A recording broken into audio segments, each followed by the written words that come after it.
Chapter 1176. Outside the realm is Sorta Camp. This was a majestic tower that stood at the center of the camp. The colorful magical radiance on the tower was dazzling even in the Sorta Camp that was filled with wizards' pagodas. It left a deep impression on anyone who saw it. But at that moment, the door to a private wizard lab on the 23rd floor of the tower suddenly opened. The great wizard Onake coughed violently as he rushed out. Behind him, one could faintly see a ball of strange smoke rapidly transforming into a blurry human figure, crazily swarming toward the door. Onake escaped the secret room in a hurry, closing the door behind him. Unfortunately, no matter how fast he was, there were still wisps of smoke drifting out of the room. They quickly gathered in the air, looking like they were about to take on a human form again. It was a loud bang. A bright-colored wizard fireball exploded in the middle of the ball of smoke, completely engulfing them in the terrifying wizard flames. Onake was not at ease after the fireball exploded, and he followed up with two more. He only stopped when he was sure that all the smoke had been completely extinguished. Thump, thump, thump, a loud rumble suddenly came from the door of the secret room, as if a massive creature was trying to escape and was attacking everything in a frenzy. Onake creased his brows and ordered coldly, "Compass, carry out a full cleanup of the 7th lab." Compass was the name he had given to the tower spirit of the wizard tower. "Yes, sir." The tower spirit immediately reacted after receiving the order from the tower master. A strange sound like a tsunami suddenly came from within the secret room. A moment later, the sound gradually faded and the room became silent. The 7th lab has been cleansed. The wizard creation that went out of control has been destroyed, and the internal machinery and devices have been completely destroyed. They need to be reinstalled and adjusted. The detailed list is as follows.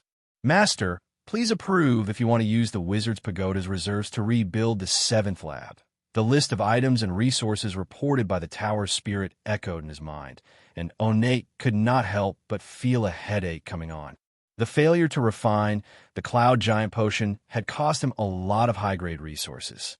Coupled with the expenses of rebuilding a high-level lab, even a level 6 great wizard like him would feel the heavy pressure. For 2 million magic crystals, the Tier 6 experiment that went out of control just now had cost him 2 million mana crystals. This was already equivalent to the entire net worth of a Grade 3 giant dragon. It was no wonder that he had such an ugly expression on his face. Compass, clear out the 5th lab and prepare a portion of the ingredients for the Cloud Giant Potion. Onake gritted his teeth and prepared to give it another shot. The 5th laboratory has been cleaned.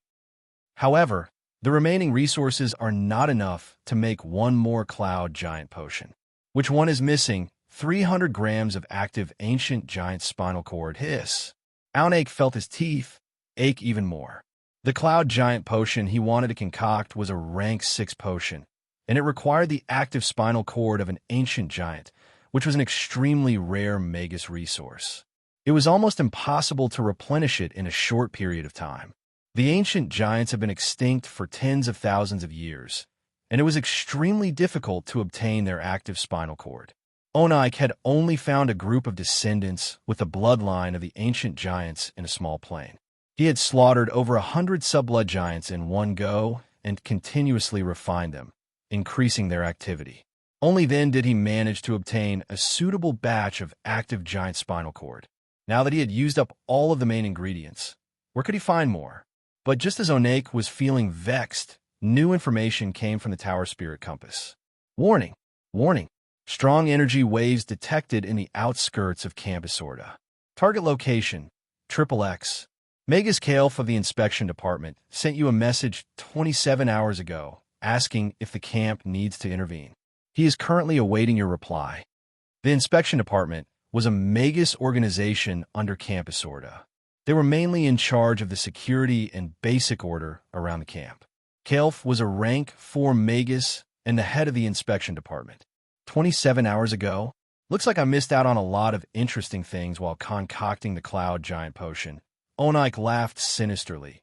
Compass, bring me the report Calef submitted. Yes. A moment later, a magic mirror the size of a round table floated in front of Wizard Onik. It was filled with all sorts of books, magic notes, and all sorts of strange little objects. In the middle of the table, there was a piece of parchment with strange and beautiful patterns on its edges. It was faintly flashing with a red light, indicating that it was in an emergency state. Onik tapped the parchment with his right hand, which had a ring on it. With a walla sound, it quickly unfurled in front of him, revealing the densely packed information within. HM, a newly established outskirts camp, the Crimson Family, Steel City, the Istanbul family's team. After quickly reading through the reports sent by the inspection department, Wizard Onik, who had just lost a large amount of resources, had a sinister look on his face. He casually contacted Kaelf through a spell. A strange male with golden skin appeared on the screen. He had no eyebrows or hair. After seeing Wizard Onik, he hurriedly bowed in greeting. "What's the situation now?" Onik yawned and asked impatiently. "The fierce battle is still ongoing. They're still fighting? How is that possible? The Istanbul family has a large number of high-ranked magi. Under the ferocious attacks of their spells, blazing flames and colorful elemental explosions could be seen everywhere on the surface of the giant rock. One after another, elemental explosions rang out incessantly, plunging the entire battlefield into an abyss of suffering. Meanwhile, Steel City, which was on the defensive, was not willing to sit still and wait for death. It bombarded the Dark Blood Magi with a dense net of fire. The Dark Blood Magi and the mutated owls they rode were all protected by witchcraft shields. An ordinary Tier 1 Dark Blood Magus witchcraft shield could withstand 5 to 7 attacks from the magic cannons, while a slightly higher Tier 2 Dark Blood Magus could withstand around 15 attacks. As long as they did not charge into Steel City's net of fire and were not focused by the magic cannons, there was no possibility of their witchcraft shields being destroyed.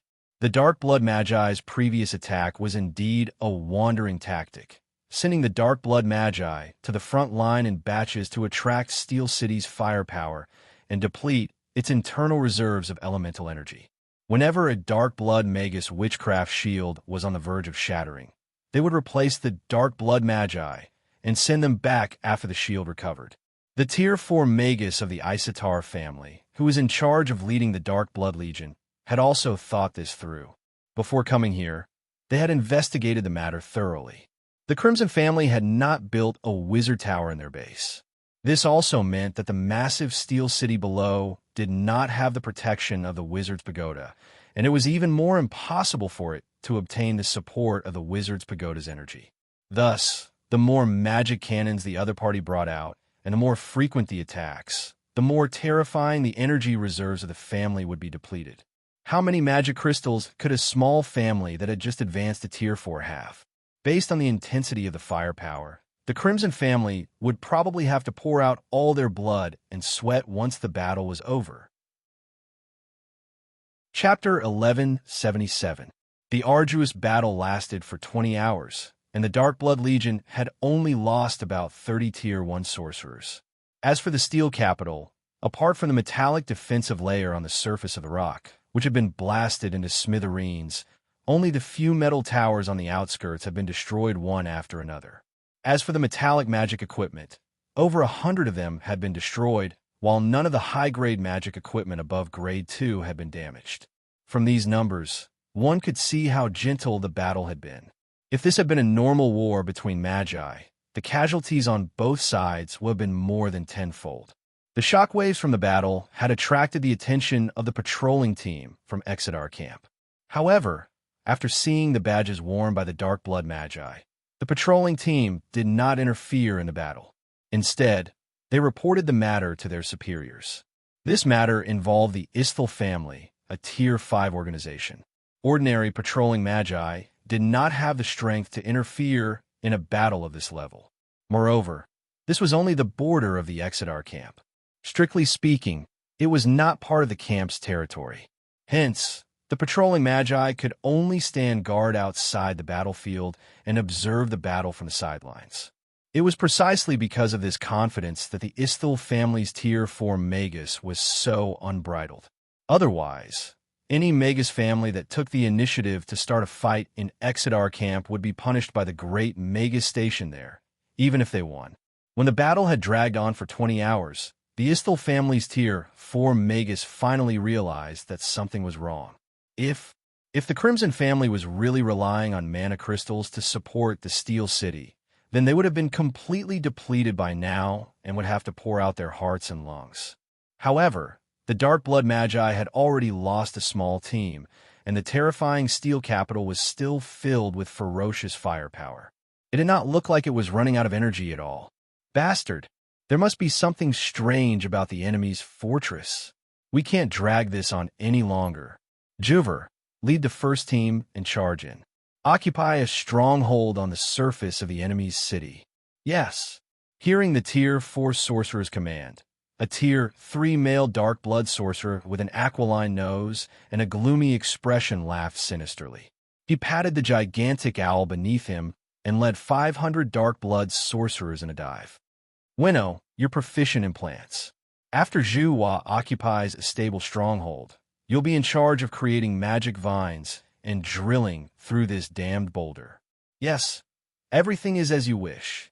Venayer was a Tier 3 male sorcerer whose body glowed with a green glow.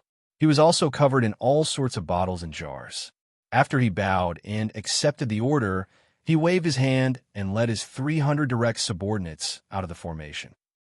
Twilight, Doria, attack the Steel Capital with everything you've got and share some of Juvel's firepower. Remember, beat him up fiercely for me. Yes. Another 2 Tier 3 Dark Blood Witches answered the command simultaneously, each leading their subordinates as they charged into the sky. Under the command of the Tier 4 sorcerers, close to 2,000 Dark Blood sorcerers joined the fray in the blink of an eye, causing the battle that had been going on for a long time to heat up. In the heart of the boulder that was 700 meters deep, the heterotopic brain, Gazruvi's colossal brain, was immersed in a viscous solution, using his powerful mental ability to control everything within the Steel Capital. And in its trembling brain, there was also a strange metal hat with a strong gnome style stuffed inside. The shiny yellow material indicated that this was a strange hat made from brass. It was strange because of its size. Humans would find this hat a few sizes too small to wear. So how could it be placed on the heterotopic brain's enormous brain chamber that easily occupied 50 to 60 meters? There's also a hat band, copper rings, knobs, gyroscopes, directional indicators, and a bunch of other miscellaneous parts. The welding was extremely crude, and no matter how one looked at it, it looked like a hodgepodge that had been hastily put together. Thought magnifier. That was the name of this item. Naturally, it was one of the many goblin technologies that the Goblin Research Institute had brought out. The heterotopic brain, Gazruvi, had used 2 giant floating warships to exchange for this goblin technology. It was this inconspicuous piece of junk that had increased Gazruvi's brainwaves by more than 3 times, making its psionic ability even more terrifying and penetrating. Under the control of the heterotopic brain, Gazruvi had dug out a large hole with a diameter of 5,000 meters in the heart of the boulder. All the magic machinery factories, or sorting centers, refineries, smelting workshops, smelting furnaces, and metal processing centers were densely packed inside. With the support of abundant mana, they continuously turned the metal ores dug out from the boulder into magical metals or large magic machinery. If it was in the past, the super magic furnace that Gazruvi had fused with would not be able to make ends meet for such a huge metal rock that took up such a vast area. But now, with Grimm opening up the trade route to Molten City, the Crimson family had an endless source of Kaira's alloy. This strange metal might be a rare Magus resource in the hands of others, but in Grimm's hands, it could be forged into an unimaginable source of magical energy. The heterotopic brain Gazruvi bravely stood at the front line of the Crimson family's journey to the outer realm, and Grimm naturally would not mistreat it. Hence, in the past month or so, the Steel Capital had replenished 5 magic furnaces. With the powerful energy supplied by the magic furnace and the inexhaustible metal ores in the boulder, the steel capital had never stopped expanding ever since it took root.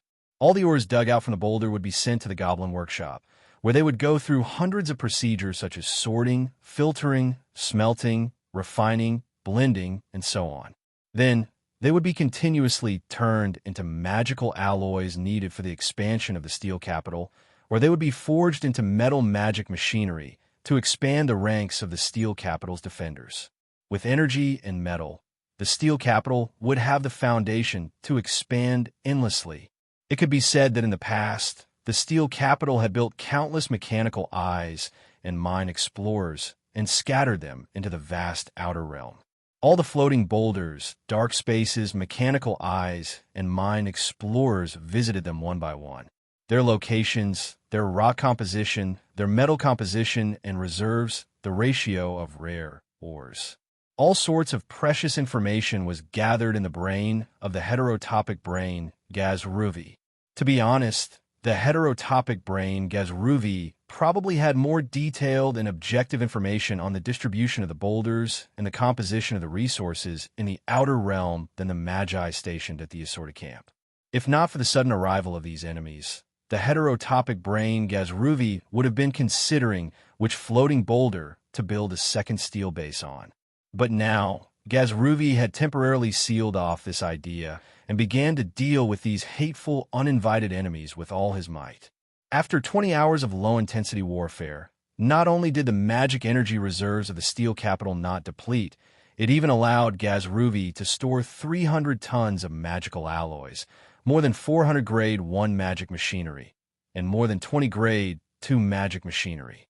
If not for the fact that the periphery of the steel capital was left in tatters to confuse the enemies, Gazruvi would have been able to repair and restore the damage suffered by the steel capital in just a quarter of an hour if he operated at full power. Therefore, when Gazruvi's omnipresent mental power sensed that the enemies were coming, he immediately activated the 2 dormant magical furnaces, instantly doubling the magical energy supplied to the steel capital. Massive and abundant magical energy surged wildly in the metal pipes and was quickly transported to every corner of the steel capital. The collapsed and damaged metal towers and buildings were blown up like golden fluid, then reshaped and solidified. The damaged magical cannons were also replaced with new goods that had just come off the assembly line. All of this was done inside the steel capital, and it was difficult for the outside world to see anything. Therefore, when groups of dark blood sorcerers raised their shields and swooped down against the dense cannons, a dense number of magic cannons extended from the metal towers and opened fire instantly. The dark space in the outskirts was instantly as bright as day. The overly dense and ferocious magical attacks were like a large energy net, smashing into the dark blood Magi's team. The ferocity of the attacks and the shocking strength of the magical energy caused the expressions of all the Magi inside and outside the battlefield to change. Damn it, what a terrifying attack. Just as the Tier 4 Magus' heart sank, it was as if a grand firework had bloomed on the battlefield.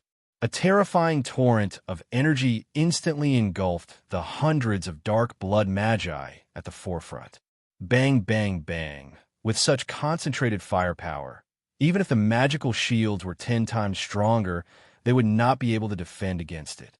Hence, as the magical shields shattered one after another, the violent magical energy swept in and directly engulfed the 100 or so dark blood Magi at the forefront.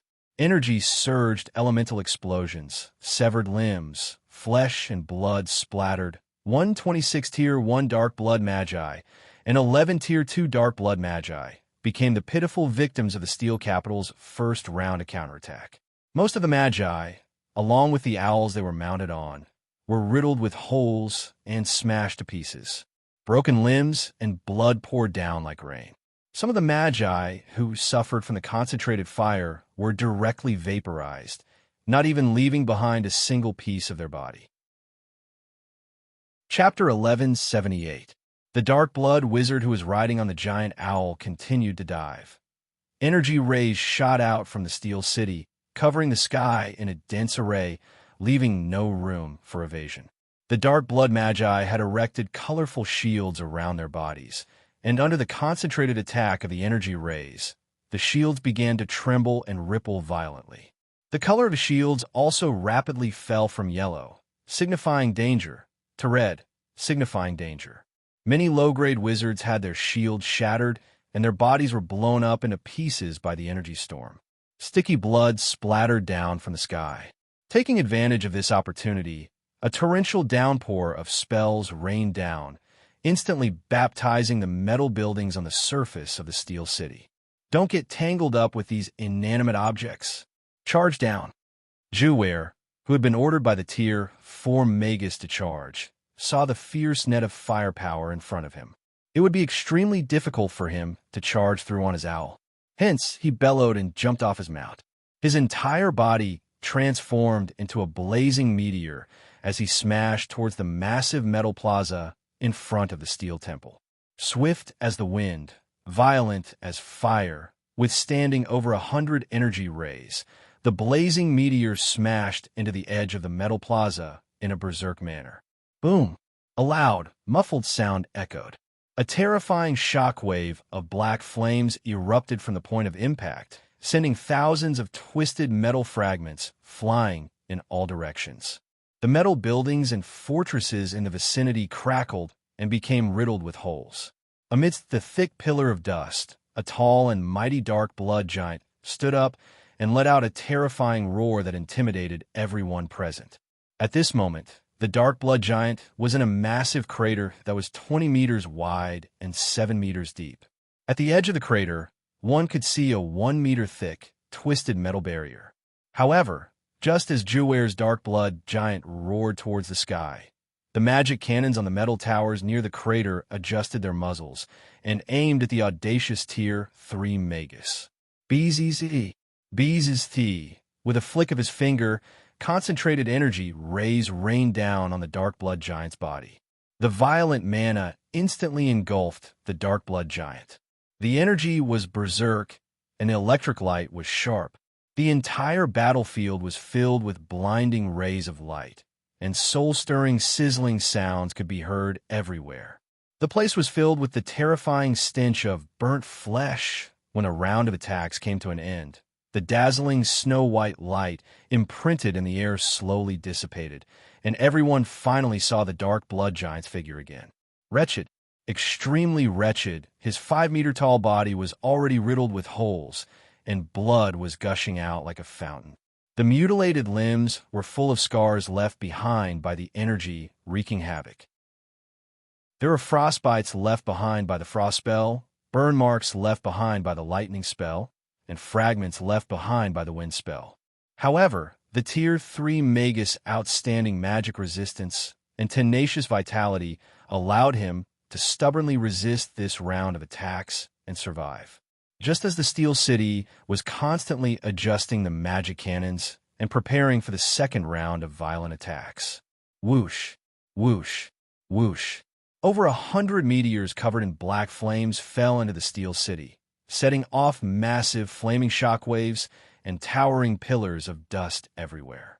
The Dark Blood Giant army, led by Jeware, had successfully landed on the surface of the Steel City. However, the moment they successfully landed, the magical weapon army that was hidden in the strongholds and fortresses around the metal square also rushed out and began to attack the scattered Dark Blood Giants.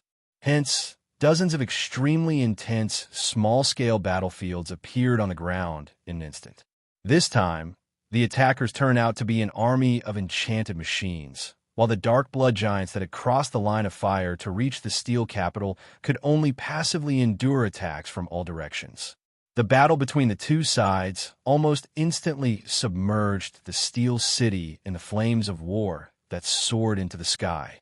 The team led by Wizard Winnow was the second batch to rush to the surface of the Steel City.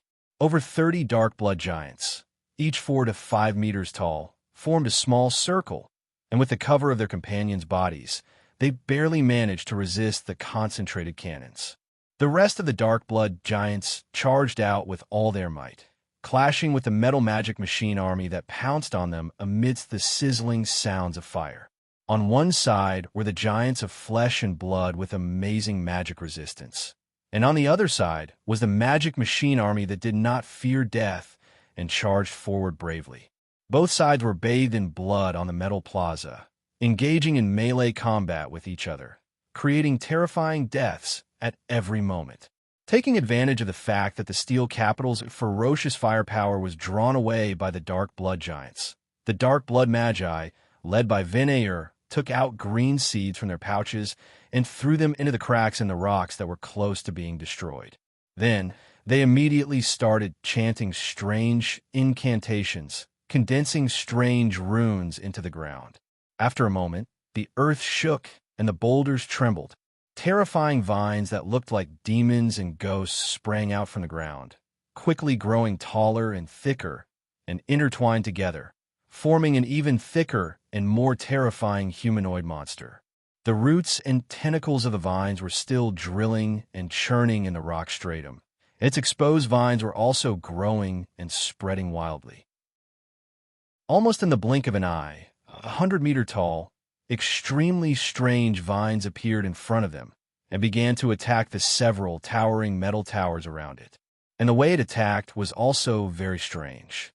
Two large green hands, formed from thousands of vines intertwining and twisting, suddenly stretched forward, and the vine's branches at the front rapidly extended and grew like a surging torrent, stabbing into the muzzles on the metal towers.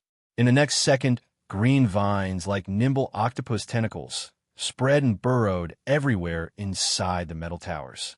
As long as there was a gap, they could reach in and fill it with the wildly growing vines and branches. Meanwhile, the intertwined vines madly whipped and pierced the objects that could still move, wrapping around the magic cannons one after another, squeezing and twisting them until they creaked. More vines clashed with the metal magical machinery guarding the metal tower. One side was like a snake slithering around the battlefield, madly whipping everything in sight, trying to smash the magic weapons into pieces. The metal machinery, on the other hand, relied on metal chainsaws and flamethrowers to resist, waging a bloody battle against the vines in every corner of the metal towers. Although such a huge plant monster was only a Tier 3, the pressure it brought to Steel City was no less than that of a Tier 4 Magus. Moreover, with its tenacious vitality and the almost endless growth ability of its vines, the degree of chaos it brought to Steel City was even greater than that of a Tier 4 Magus. If this plant monster was allowed to continue wreaking havoc, it would be wishful thinking for Steel City to organize a large-scale and orderly counterattack. Hence, Gazruvi, who was hidden in the depths of Steel City, immediately activated Magic Furnace number 3 and Magic Furnace number 4, allowing them to charge a hidden magic cannon. Meanwhile, on the battlefield, the edge of the metal hall, two 100-meter wide metal towers rose from the ground with a loud rumble. When they reached 200 meters in height, they stopped growing. Instead, they slowly rotated, revealing the 30-meter wide cannon muzzle at the center of the towers. The moment everyone saw the cannons were already gathering a frightening amount of magical energy. Lines of spiraling runes lit up one after another along the tower's body, and the terrifying sound of energy gathering rang out in the void. "Bueno, Dodge," a loud, earth-shaking male voice suddenly rang out. It was the voice of the Tier 4 Magus from the Ister family. The Tier 3 Dark Magus Winnow, who was hiding among the vines, had long since discovered that the two cannons were locked onto his position. However, when the magic cannons in the distance quickly charged, his ears, mind, and spiritual world were all filled with the terrifying sound of energy gathering. Horrified, he tried to dodge to the side, but when he lifted his arms and legs, they felt as heavy as lead. His entire body felt as if he was moving against the flow of a fast-flowing river, and it was difficult for him to even move a single step. Spiritual pressure? Where did this spiritual pressure come from? Winnow relied on his profound knowledge as a Tier 3 Magus to quickly discern the nature of this ability that was affecting his body and mind. However, before he could take out a suitable magic tool to neutralize this terrifying psychic power. The giant magic cannons in the distance vibrated slightly. Two extremely dense fireballs of energy, which had been compressed to the extreme, bombarded the body of the giant vine monster, leaving a spiraling trail behind.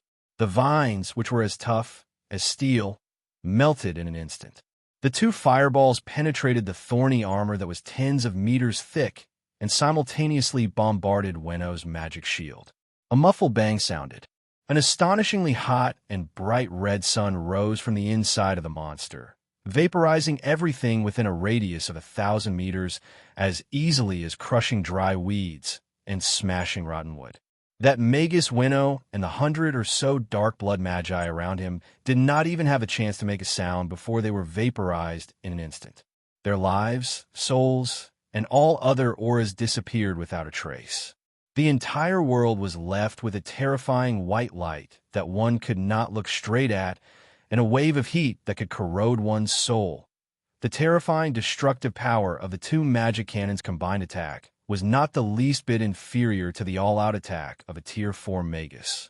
Back in the day, even the Amethyst Dragon Toriel, who had thick skin and was known for its physical defense, had to retreat in silence under the bombardment of the magic cannons. How could these dark blood magi, who were only Tier 2 and Tier 3, withstand such power? Inside and outside the battlefield, be it the dark blood magi who were bathed in blood, or the patrolling magi who were hiding in the distance and observing the battlefield, their faces were pale, and their hearts were beating wildly. Chapter 1179. When Nuwa had died in battle, there were also 132 dark blood wizards who died with him.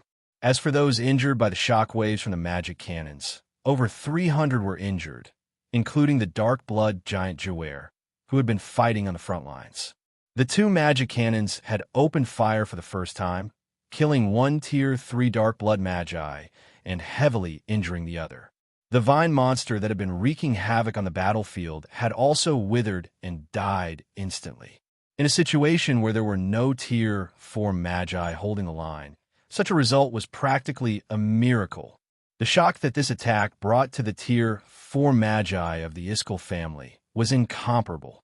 As a veteran Tier 4 Magus, he had originally looked down on the Crimson family, who had just risen to power and dared to show themselves outside the city. However, that earth-shattering attack just now caused him to break out in a cold sweat from fright. The combined attack of two magic cannons could rival the full-powered attack of a Tier 4 Magus. Even he would have a high chance of being injured if he had encountered such an attack. After all, a Magus could only rely on their own strength to maintain a wizard's shield, and it was impossible for them to withstand such a powerful energy attack. This was also the main reason why a majority of magi preferred to stay in their own wizard's pagoda. However, on the battlefield, while the humans might be stunned, the magic weapons would not. Taking advantage of the gap in a magi cannon's shock, the concentrated magic cannons immediately turned their muzzles around, targeting the injured magi within range. Two consecutive rounds of terrifying volleys took the lives of more than 20 dark blood sorcerers. Meanwhile, Steel Capital's unbridled attacks had thoroughly enraged the Tier 4 Magus. This Magus, who had been hiding behind the scenes since the start of the battle, only watching and not participating in the battle, could not help but step out. In truth, he could not be blamed for his cowardice. Rather, he was restricted by an unwritten rule in Exodar camp, which prevented him from taking action as he pleased. In any foreign camp, as long as there were no Tier 4 magi or above participating, regardless of the level of the battle, it would be treated as an ordinary dispute and friction. The camp's garrison would not interfere directly. However, if a Tier 4 or higher Magus were involved, the chances of the camp's garrison interfering would increase significantly. Take the previous battle, for example. No matter how intense the battle was, no matter how many sorcerers died, as long as there were no rank for sorcerers involved, and as long as the basic order of the camp was not disrupted, the patrolling sorcerers would only watch from the sidelines. They would not interfere at all. However, now that the Ice Satyr family's Tier 4 sorcerers could no longer hold back, The nature of the war had changed. In the hidden void around the battlefield, several patrol squads gathered together and began to discuss whether they should intervene directly. Meanwhile, one message after another was sent to the camp. Even Lord Kaelf, the Apex Tier 4 Inspector Division head, was alerted and rushed to the scene. Hence, by the time the Rank 6 Magus Aunik received the news and focused his attention here, the battle in the extraterritorial battlefield had already reached the point where blood was being spilled. The Tier 4 Magus of the Ice Satyr family was obviously a terrifying male body-tempering sorcerer. He wore exquisite yellow leather armor and did not have many accessories or tools on him, making him look especially plain and clean. However, he carried a strange black demonic sword on his back, and the strange aura it exuded was eye-catching. His appearance was neither handsome nor ugly. He looked ordinary. However, when he took a step forward, no longer suppressing his power, allowing the surging, violent energy to spread in this space, all life forms that sensed this aura could not help but shudder, their expressions turning solemn. Even Gaz Ruvi, the mutant brain hiding in the core area of the boulder, could not help but feel nervous. He immediately raised the alert level of Steel City to the highest level. Through the interaction of auras, Steel City could already feel the biting, cold, killing intent coming from the depths of the other party's soul. Evidently, Steel City's stubborn resistance and incisive counterattack had angered the other party, causing him to plan to go all out. In previous battles, due to Gaz Ruvi showing weakness to the enemy, the two sides had a 60-40 advantage. The Dark Blood Legion had a 60-40 advantage, while Steel City had a 40-40 advantage. On the surface, although the Dark Blood Legion had suffered many casualties, Steel City's losses were even greater. However, if one really counted with one's fingers, one would be surprised to find that the Dark Blood Legion's losses were all genuine Dark Blood Magi. On the other hand, Steel City's losses were only metal fortresses, metal buildings, and as many as 2,000 metal magic machines. If one were to measure on the surface, Steel City's losses were undoubtedly far greater than the Dark Blood Legion's. However, considering the hidden goblin factory beneath Steel City, which could continuously use free energy and free magic alloys to build a magic machine army, the Ice Satyr family had undoubtedly suffered a huge loss. In this confrontation of using magic machines to exchange for magi, the Ice Satyr family had undoubtedly suffered a huge loss. However, the true face of Steel City had always been hidden underground, and outsiders could not see through the metal protective layer and the metal rock layer that was tens of meters thick. Hence, Steel City could drag the war into a difficult battle of attrition with its favorite method. However, when the Tier 4 Magus chose to take action, the entire situation on the battlefield immediately changed. The might of a Tier 4 Magus could be seen from this. The man wielding the magic sword stepped on the void, slowly walking towards the metal hull step by step. With every step he took, he would swing his sword at one of the metal buildings beneath him. Wherever the invisible sword light passed, black smoke would appear. All matter, be it sturdy or not, metal or natural rock, would instantly crumble and explode into broken and twisted fragments. The mutated brain, Gaz Ruvi, saw it with his own eyes.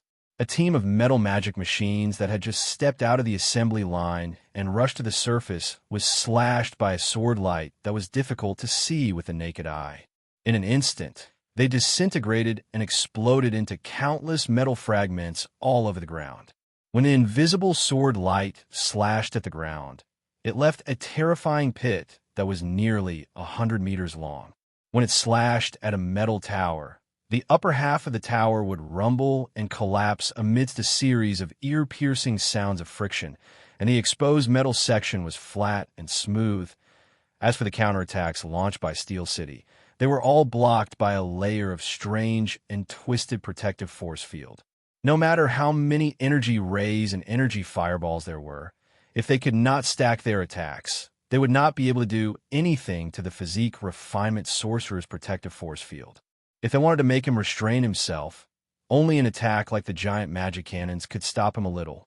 Hence, without hesitation, The two huge towers that stood on both sides of the metal hall slowly rotated again, revealing the two terrifying pitch-black cannons inside. Asterisk BZT, BZT, BZT. Asterisk the strange sound of energy converging rang out once more.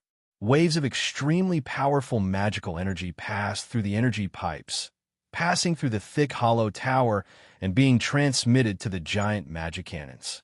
Within the exposed, thick cannons, spiral energy circuits lit up one after another. The violent energy that could shake one's heart rapidly gathered at the back of the cannons, compressing and condensing. The energy aura that leaked out was like a monstrous wave that could topple mountains and overturn the seas, causing one to feel fear at the sight of it. The sword-wielding man laughed sinisterly as he stepped lightly on the air. His entire body instantly flashed to his original position, evading the heterogeneous brain Gazlu's silent mental lock. No matter how powerful Gazlu's mental ability was, he was still a Tier 3 creature. If he wanted to use mental pressure to restrict his opponent's movements like before, then bombard him with the cannons, it would be impossible for him to do so. Such an idea would not work on a Tier 4 enemy at all. In fact, the moment his formless mental tentacles extended out of Steel City, the sword-wielding man had actually noticed them, allowing him to vaguely determine his approximate hiding spot. However, due to the two terrifying giant magic cannons, the sword-wielding man did not dare to rashly step into their firing range. That was why he did not launch a swift and violent sneak attack on Gazlu. The other thing that restricted the sword-wielding man's movements was the weak Tier 4 aura hidden within Steel City. Since he dared to lead a team to ambush the Crimson Family stronghold, he naturally knew the Crimson Family's roots. The Crimson Family was a Tier 4 faction protected by a Tier 4 sorcerer. The legendary fire sorcerer, Grimm, was quite famous in the Tower Forest region of the Central Continent. Although it was rumored that he had suffered grievous injuries in Otherworld, even damaging his soul, a Tier 4 sorcerer was still a Tier 4 sorcerer. Even with the sword-wielding man's frightening combat prowess, he did not dare to underestimate the potential threat of a Tier 4 legendary fire sorcerer. At this point in the battlefield was still filled with blood and flesh flying everywhere. It was extremely tragic. However, most people's gazes were focused on the Tier 4 powerhouses on both sides of the battlefield.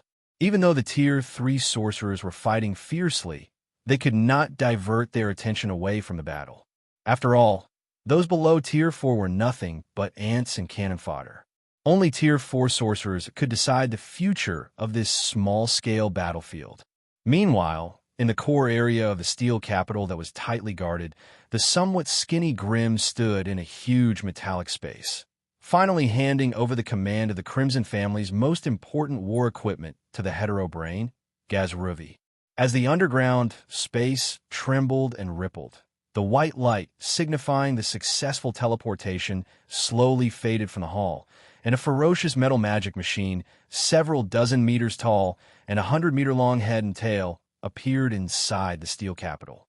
Golem Dragon, the Crimson Family's only Tier 4 war machine, and the greatest psychological guarantee that allowed the Crimson Family to wage war against the sorcerers. It had finally arrived at the outer realm.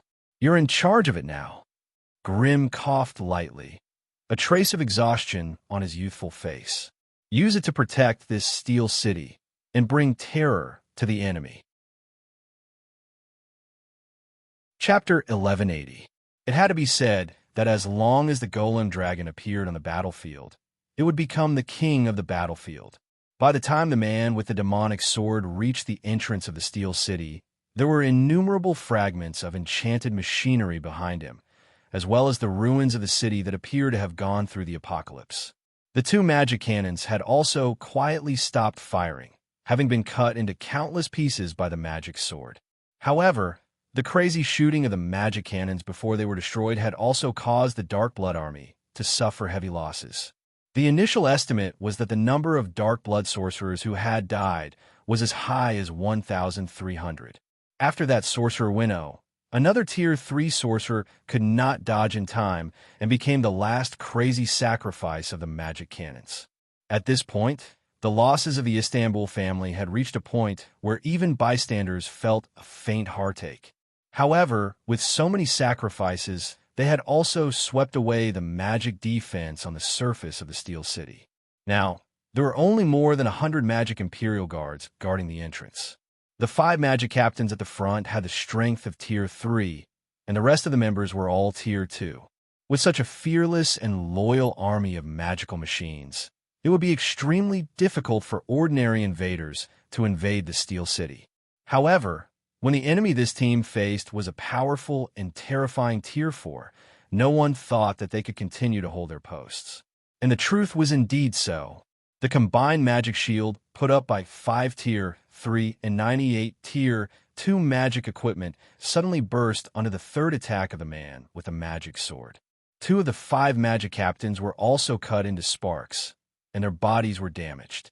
And when their crazy counterattack landed on the body of the man with the magic sword, it only left small burn marks.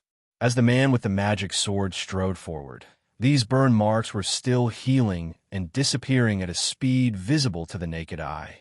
The toughness of a Tier 4 refinement sorcerer's body was even greater than that of most monsters of the same rank, and all magic equipment below Tier 4 could cause him very little damage. However, just as the man with the magic sword revealed a ferocious expression and was about to cut these magic equipment into pieces in one go, the metal square in front of him suddenly shook. The entire rocky ground, together with the 2-meter-thick metal deck, began to undulate like waves of mud. The ground cracked, and the metal deck was lifted into the air. Then it was cut into countless pieces by the flashing sword light, which flew in all directions like raindrops. In the middle of the square was a huge black hole. A gigantic creature that had never been seen before was climbing out of the hole by the rock wall. When the monster appeared in the cave, everyone was surprised by its strange appearance and strange way of appearing. However, when it crawled out of the cave and stood on the square with a loud thud, everyone gulped with difficulty. Once again, they experienced the visual suppression of a super-large creature on ordinary people. Looking at the giant metal legs that were as thick as stone pillars, the humongous body that was as huge as a hill, the ferocious and terrifying metal dragon head, and the ghastly sharp teeth that flickered with a dark blue luster. Every human who witnessed the majestic and heroic appearance of the magical puppet dragon could not help but feel shocked and shudder deep in their hearts. Such a big fellow shouldn't even appear in a small-scale Magus battle. Only the bloody and cruel planar battlefield was the stage for it to display its strength. Even though the man with the magic sword knew that the Crimson family would teleport the magical puppet dragon to the Outland stronghold at the crucial moment, he still could not help but gulp when he saw the creature standing proudly in front of him. The pressure was too great.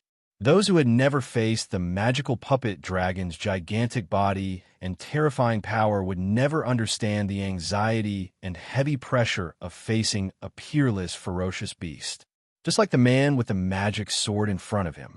Although he was quite confident that he could rely on his sharp attacks and his opponent's clumsy body to win this Tier 4 battle, he still had to be careful and focused. Facing the magical puppet dragon that was slowly approaching him, he still had to be careful and fully focused.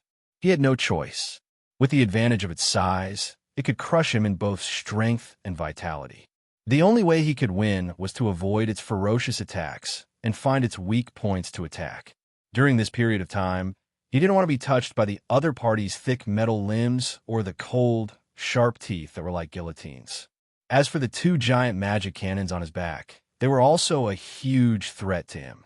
The mental pressure that the man with the magic sword had to bear was as heavy as a mountain in order to break through the magical puppet dragon's physical defense and destroy the cannons. Roar! The moment the magical puppet dragon appeared, it shocked everyone. It raised its head and let out deafening roars as it crawled toward the man with the magic sword. While moving forward, countless small holes opened up around its enormous body, shooting out densely packed energy rays and energy fireballs. These attacks were not used against the man with the magic sword, but against the dark blood sorcerers who were too close to the battlefield. As for the two magic cannons on the back of the magical puppet dragon, their muzzles were aimed at the man with the magic sword. Strange energy whistled and echoed in the sky. Bang! Two muffled sounds were heard. Two violent energy fireballs flew out like lightning and hit the place where the man with the magic sword was originally standing. The violent magic energy, which was so strong that it could not be vented, exploded. The metal deck near the explosion point quickly became thin and brittle under the terrifying light and heat. Then it broke and twisted like rice paper and wrinkled into a strange shape. Finally, it was shattered by the terrifying energy shockwave, turning into countless shrapnel that shot in all directions. Even the 2-meter-thick magic alloy was in such a state, let alone the exposed magic machinery and dark blood sorcerers, who were as fragile as a paper doll. They could not resist the shockwave for more than 3 seconds before they turned into ashes and were swept to some unknown corner. The aftermath of a battle between Grade 4 powerhouses was not something that low-level creatures could withstand. The magical machines and dark blood sorcerers who were bathed in blood a moment ago were like ants that had suddenly awakened their survival instincts, fleeing for their lives to the distance of the battlefield. Only the magic cannons on the remaining half of the metal tower continued to spew flames dutifully, creating greater chaos on the battlefield. In an instant, the surroundings of the metal plaza were cleared. There were no more people or cannons within a radius of several thousand meters. Only the huge golem dragon and the man with the magic sword were fighting fiercely on the huge metal square that was close to 10,000 square meters. In terms of physique and strength, the magical puppet dragon had the upper hand, but in terms of speed and agility, the man with the magic sword had the upper hand. Although the man was not known for his agility, his speed was still shocking compared to a huge creature like the magical puppet dragon. Holding the magic sword in his hand, the man swiftly shuttled between the puppet dragon's huge limbs, withstanding the concentrated energy rays. As long as he had the chance, he would swing the magic sword and leave a terrifying wound that was more than half a meter deep on the magical puppet dragon's limbs.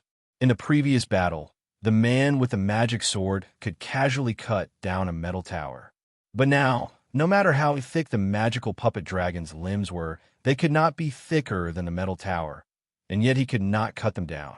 The main reason for this was the existence of powerful magic energy. The metal tower was just a metal tower. No matter how thick the metal layer was, it could not withstand the terrifying power of a Grade 4 magic sword. On the other hand, the puppet dragon was also made of metal, but the powerful magical energy was poured into every corner and every inch of space on its huge metal body. The magic sword might be able to cut through the magic alloy, but it was inevitable that its power would be greatly reduced by the magic energy in the process.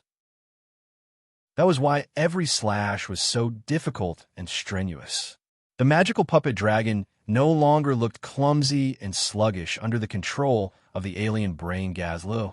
Although its attacks were still as sluggish, it always managed to hit the man with the magic sword at the right time or defend against his ferocious attacks.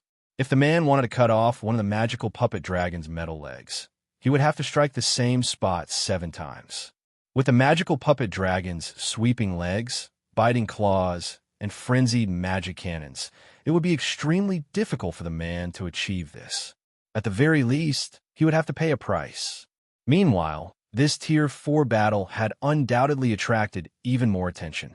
Other than the Level 6 wizard Onique, who was hiding in the wizard pagoda in the camp and watching the battle with the help of the magic mirror of the head of the patrol division, there were also many high-level wizards from the Assorted camp who had rushed over after hearing the news.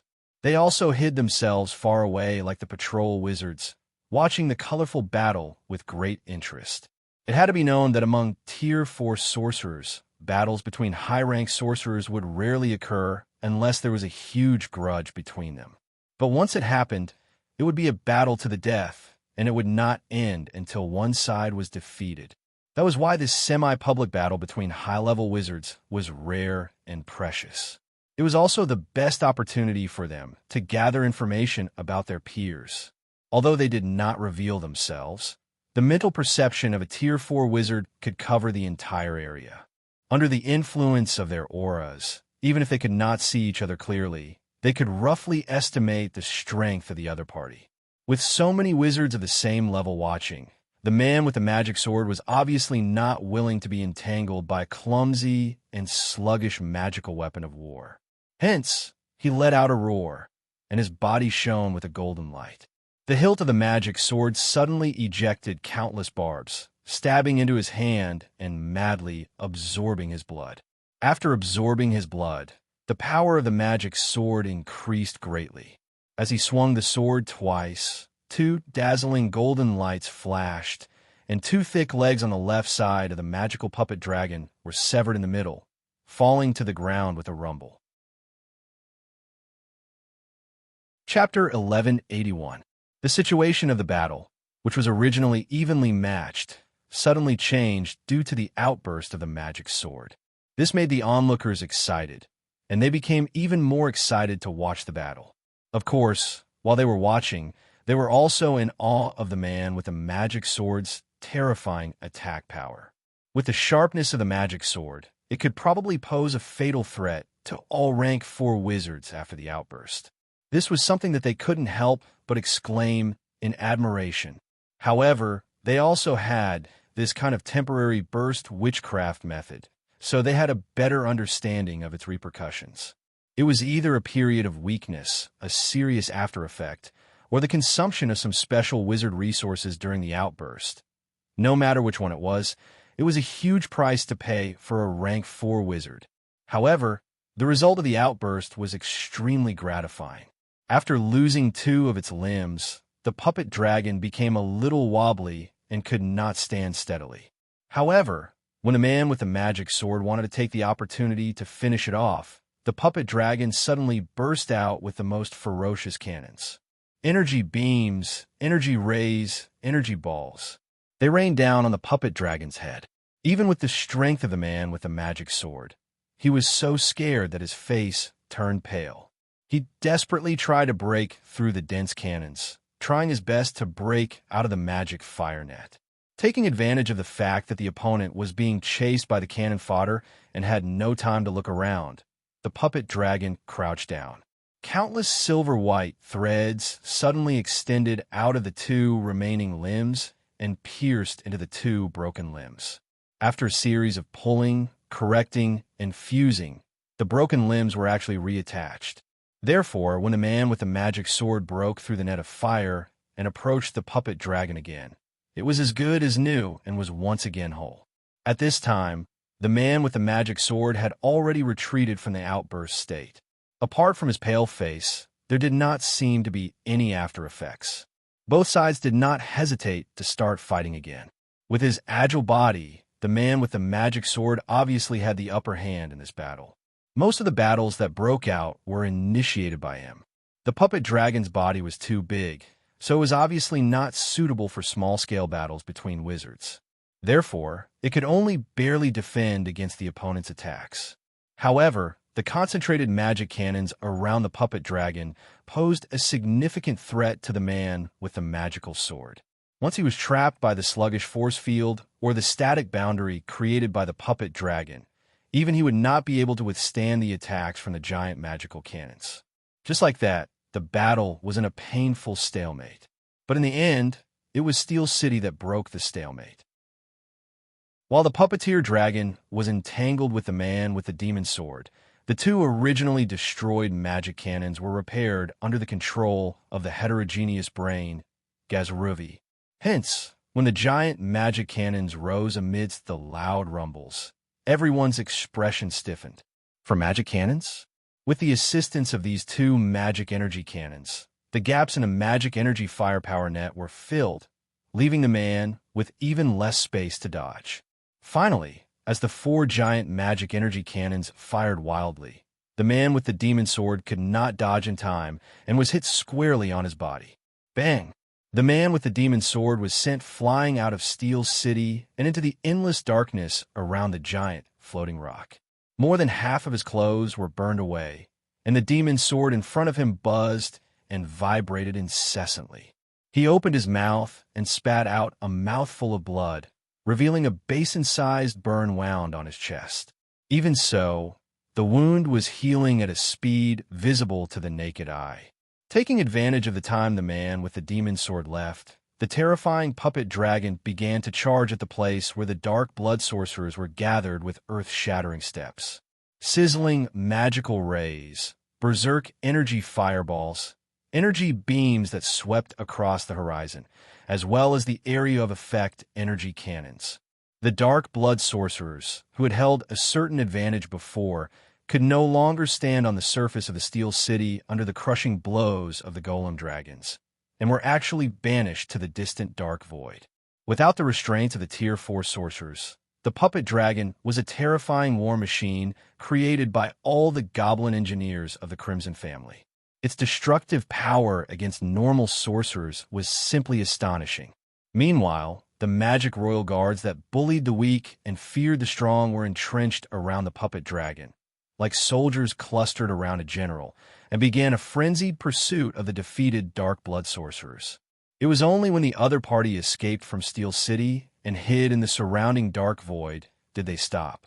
Seeing the foreign sorcerers he brought with him being chased by the other party unscrupulously, the man with the demon sword, who had some minor injuries on his body, grinned sinisterly. He gripped his demon sword tightly, intending to rush back to the battlefield. However, just as he moved, he suddenly stopped and turned to look at a certain spot in front of him. There, a male sorcerer with golden skin, no eyebrows, and no hair suddenly appeared, blocking his way. "Kaelf, you want to block my way?" The man with the demon sword's expression turned sinister, black smoke curling around his body, and he looked like he was about to explode in anger. "Weston, you've already lost this battle." The golden-skinned magus showed no signs of fear and coldly stared at him. "We haven't lost. As long as I'm here, we haven't lost this battle."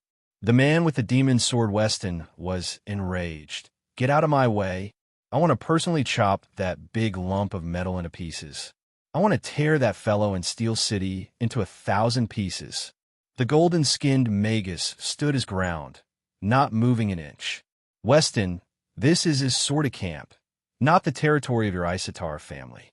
I don't know why you're attacking the Crimson family, but you've already lost today's battle. Seeing that your Isatar family is also an old member of a Sorta camp, I didn't interfere in the previous battle. But now you should stop or else."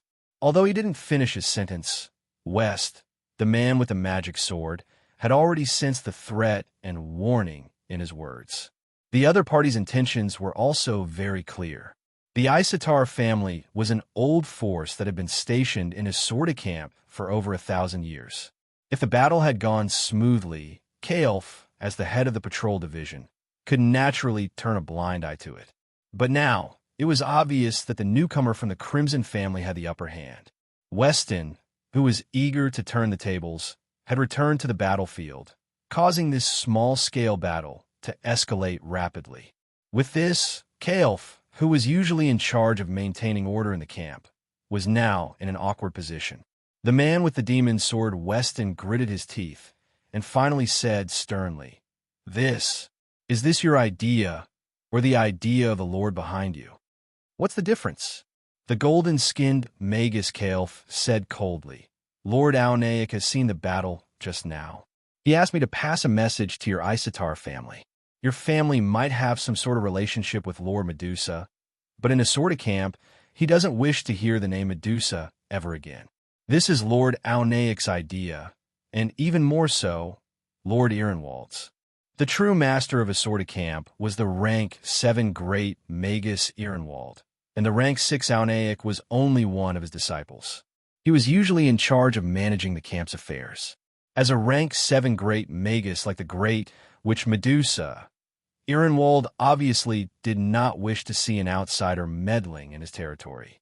Hence, even his disciple, Aunaic, seemed to reject everything related to the Great Witch Medusa.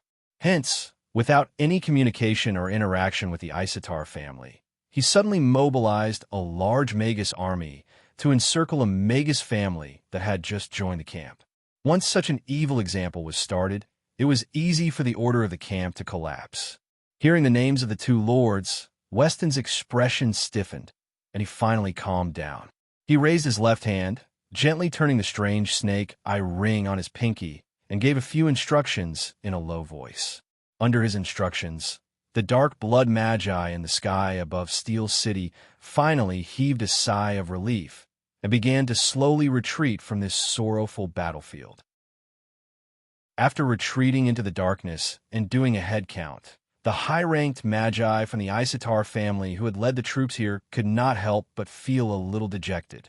After 2 days of sleepless battles, the Dark Blood Magus Legion of more than 3,000 people were now left with less than 1,000 people. Almost all of the remaining magi were injured. Many of them had broken limbs, and some even had half their bodies devoured by the violent energy attacks. This could be said to be the most serious injury the Dark Blood Army had ever suffered. After a brief rest in the Dark Void, they quietly regrouped and returned to Exodar's camp. The Isatar family had their own Magus Tower in the middle of the camp.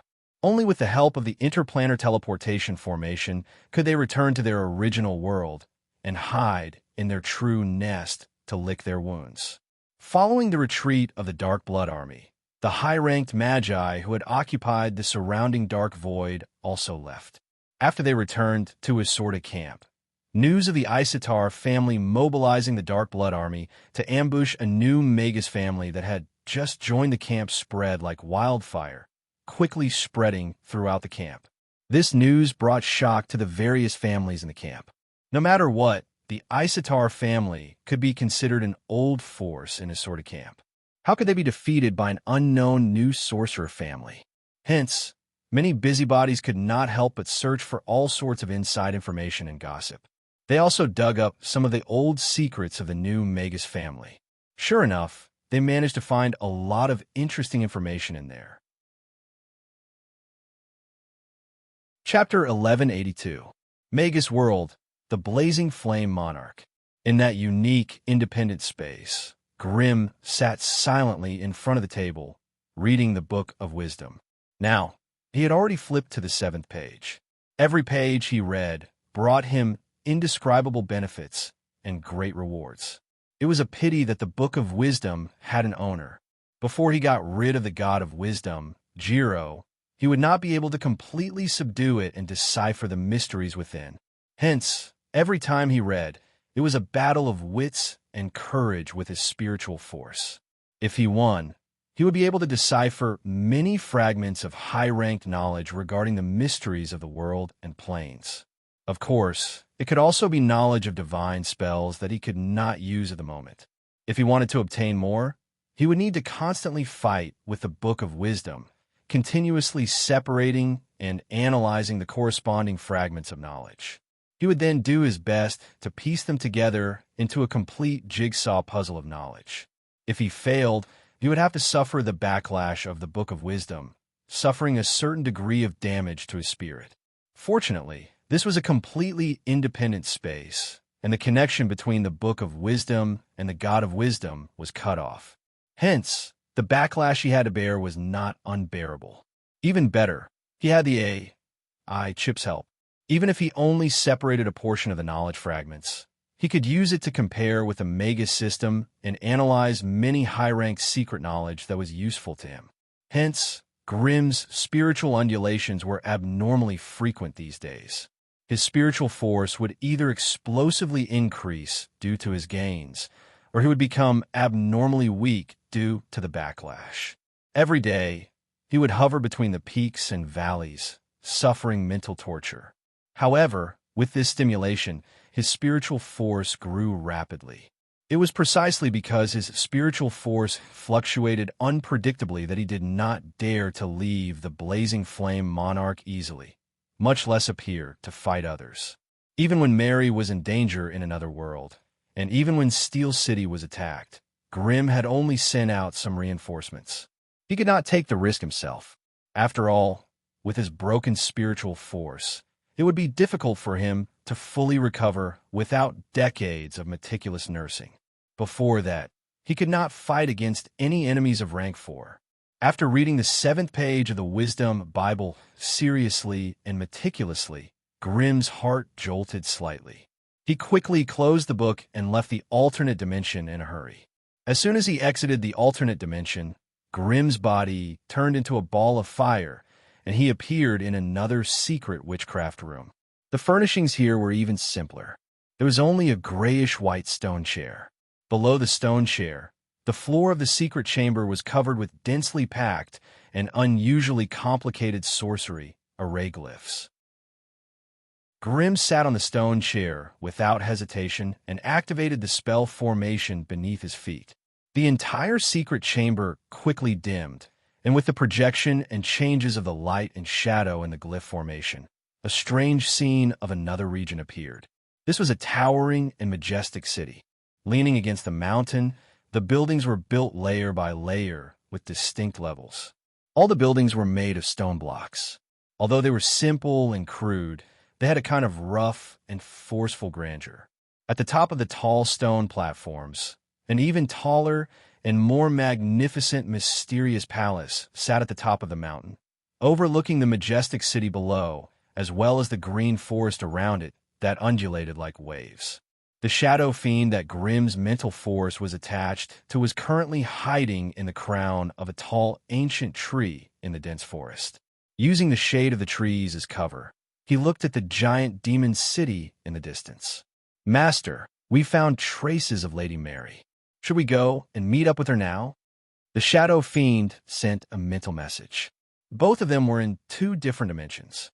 Only by using the power of the Wizard's Pagoda's glyph spell formation could they barely maintain the same flow of time and space and carry out simple mental communication. "There's no need to meet up with her. Let's go look for the winged serpent god directly," Grimm said decisively. Mary was actually very narrow-minded. Even if she knew that Grimm sent the shadow fiend here to care for her and protect her, as a bloodlord who had many blood breeds under his command, she would definitely reject it deep down in her heart if she needed Grimm's help to take down a small totem god. Because of his understanding of Mary, Grimm did not plan to let the shadow fiend meet up with her. Of course, he had to help, but as for how he would help, Grimm planned to do it according to his own thoughts and rhythm. Under Grimm's command, the shadow fiend slipped into the darkness without hesitation, using the shadows to quickly sneak toward the giant demon city. The battle outside the giant demon city was still going on like wildfire. Mary led a large group of Blood Tribe members and the Blood Thralls she had just subdued, engaging in a crazy battle with the giant demon warriors and giant demon hunters deep in the forest. Every day, a large number of injured people would be carried out from the forest and sent back to the giant demon city for treatment. The terrifying plague was still spreading in the giant demon city. It had even infected nearly half of the giant demon civilians in the middle and lower levels. Grimm attached himself to the shadow fiend's mental consciousness. Through its eyes, he passed through the lower levels of the giant demon city. He saw the giant demon infected lying in the stone houses, wailing in pain. No matter if they were male or female, old or young, strong or weak, once they were infected, they could only be left alone in the stone houses, waiting for death to come. It was precisely because of the giant demon race's strong physique and tenacious vitality that they had to endure more pain and torture. Grimm even commanded the shadow fiend to sneak into a few stone houses and inspect some of the infected giant demons at close range. He then silently praised Mary. Although Mary was usually careless, a little crude, and had a bad temper, her talent in war was not bad. This was because Grimm had discovered the tendency to mutate in several of the infected, and the time was almost synchronized. This meant that Mary's battle with the giant demons on the periphery was actually just a delaying tactic. She was actually waiting for the full outbreak of the plague. In order to avoid alerting the giant demons too early, she even asked Remy to delay the outbreak of the early stage of the plague. According to Grimm's observation of the epidemic, the plague would break out in the entire giant demon city in 3 days. At that time, most of the giant demons would be killed by the plague, and half of them would turn into terrible servant corpses, causing a bloody massacre in the giant demon city. At that time, Mary would lead the blood kindred and drive the servant corpses into the nest of the feathered serpent god. This kind of tactic could indeed push the odds of victory to the highest possible level. In this regard, Mary had already made very appropriate arrangements. Even if Grimm came personally, there was nothing he could do to improve it. Therefore, he planned to think of a way to weaken the feathered serpent god's strength by himself. This could be considered as helping Mary from the side. The shadow fiend lurked in the darkness, jumping from one shadow to another, silently passing through the inner parts of the troll city. As it moved higher and higher on the platform, it saw that the giant demons were much better in terms of clothing and equipment than those at the lower levels. The higher it went, the fewer giant demons infected by the plague. Grimm even found strange cauldrons simmering with thick green broth in many places, the choking and pungent smell of herbs wafting out. Although this crude herbal broth could not completely kill the plague bacteria, it could effectively suppress their activity. This also reduced the contagion and outbreak rate of the plague. I didn't expect these witch doctors to have some tricks up their sleeves. Looks like I need to help them reduce their population. Grimm cursed silently as he guided the shadow fiend to leap through the shadows, silently searching for the leader of the witch doctors. As expected, in a mushroom hut on the highest platform, Grimm found a hunchbacked old witch doctor holding a strange wooden staff. The small and dim hut was filled with the thick smell of blood and pungent smell of herbs. A dozen giant demon women were quietly retreating. The blood of the giant demons' heads that had been chopped off were piled up together, looking strangely ferocious and terrifying. Next to the flesh and blood sacrifice were the twisted bodies of 5 ape men. Their throats had been cut open, and there were huge bloody holes in their chests. Their blood and hearts had been placed on the blood skulls, becoming the offerings to the great feathered serpent god. Right in the middle of the offerings, there was a long spear dripping with blood. The spear was shining with a strange 5-color radiance that only a high-grade weapon could have. That old shaman, Yek, had just held the blood sacrifice ceremony for a whole day and night. At this moment, he was exhausted, lying on one side of the house. He kept taking out some pungent grass pancakes and poisonous scorpions with weird patterns on their bodies from a coarse clay pot beside him. After chewing for a few times, he straightened his neck and swallowed them. As soon as the shadow fiend that Grimm had possessed sneaked into the hut, the blood-dripping spear vibrated on its own despite the absence of wind, producing a crisp sound. The old witch doctor Yek was stunned. He quickly scanned the hut with his murky yellow eyes, but he didn't find any intruders or anything unusual. Was it a false alarm from the sacred weapon? The possibility was not high. After all, the blood-dripping spear was a 4th-grade sacred weapon given by the feathered serpent god himself. It had all kinds of strange powers that others couldn't imagine. Therefore, Yek didn't dare to ignore its sudden warning. It was said that those intruders could turn into tiny red bats and spy for information. Could it be that there were enemies here as well? The old witch doctor Yek snorted coldly. He pulled out a palm-sized puppet from his belt and threw it on the ground. Black smoke flashed, and a giant mosquito with strange patterns flew up from the ground. It was as big as a human head, and its sharp mouth and slim legs were shining with the sharp light of a sharp metal weapon. Chapter 1183.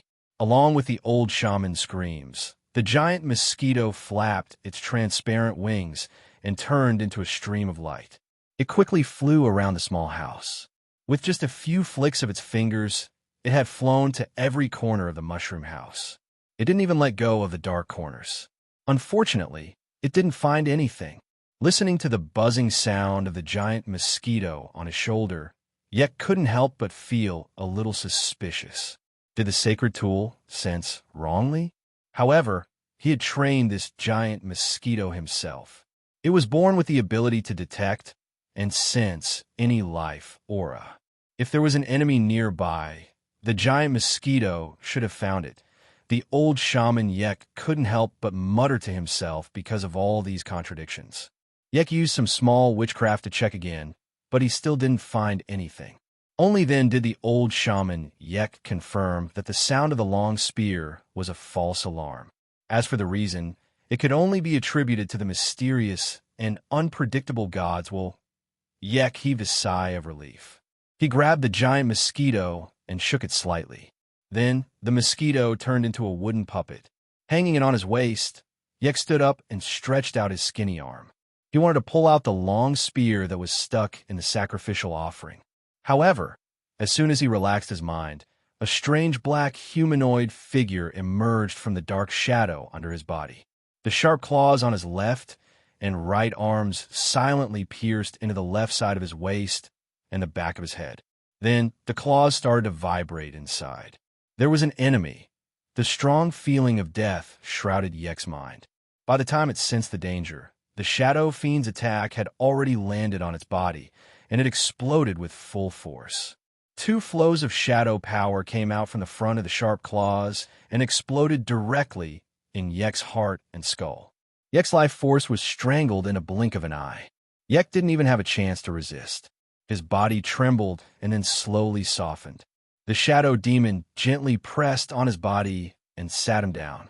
The shadow demon supported Yek's body and let it lean against the stone wall. Then it closed its eyes, which were wide open in anger. Looking from afar, people would only think that Wizard Yek had fallen into a deep sleep due to exhaustion. Who would have thought that he had actually been assassinated? After setting up the scene, the shadow demon floated in the air and stored the bloody spear in the middle of the stone hall into his storage ring. Then his body flickered and he snuck out of the mushroom hut. To create this Tier 4 shadow demon, Grimm had invested a lot of resources. Not to mention the storage ring. Grimm even threw the treasures of darkness that he had just obtained onto the shadow demon without any hesitation. Ring of Shadows, Breath of Darkness. These two Tier 4 magic tools were with the Shadow Fiend. Apart from that, Grimm also asked the Shadow Fiend to bring the Shadow Orb with him. It couldn't be helped. If he wanted to fight in the lair of an indigenous god, he wouldn't be able to suppress the situation if he didn't have something up his sleeves. However, killing a Grade 3 old geezer and obtaining a Grade 4 magic weapon was still a good deal. In any case, with the winged serpent god's strength, it would be impossible for him to create a higher grade magic weapon. Even the bloody spear in front of him was a Tier 4 sacred weapon that the winged serpent god had spent over 100 years of faith power to create. He had placed it with the old witch Dr. Yek to make it more convenient for him to descend. The winged serpent god had not stepped out of its lair for thousands of years. Usually, everything that happened in the Troll Nation was handled by the Troll Chieftain and Yek. The trolls would only pray to the winged serpent god when they encountered problems that they couldn't solve. This Tier 4 sacred weapon was what the winged serpent god relied on to project its power. With the power of the bloody spear, the winged serpent god could project its power outside of its lair. This way, it could radiate its power to every corner of the Troll Nation without leaving its lair. Of course, the premise was that the bloody spear was under the control of the trolls. Now that the bloody spear was in the shadow demon's hands, the winged serpent god would have one less weapon to use if it wanted to display its power. This was a good thing for Grimm, who wanted to cause trouble. The shadow fiend transformed into a dark shadow, constantly jumping and shuttling between shadows. Sometimes it would hide behind a stone pillar, sometimes it would hide under a patrolling troll guard with a spear, and sometimes it would hide in the shadow of a flickering torch. No matter how small the shadow was, it could become a space for the shadow demon to reside in. Looking out from every angle of the shadow dimension, the world he saw was so strange and twisted. It was completely different from what Grimm had seen with his human eyes. This was something that Grimm found hard to accept with his human habits. However, the shadow demon seemed to be at ease. It was like a fish in water. Most of the time, the shadow demon would choose to reside in the shadow of a patrolling troll guard.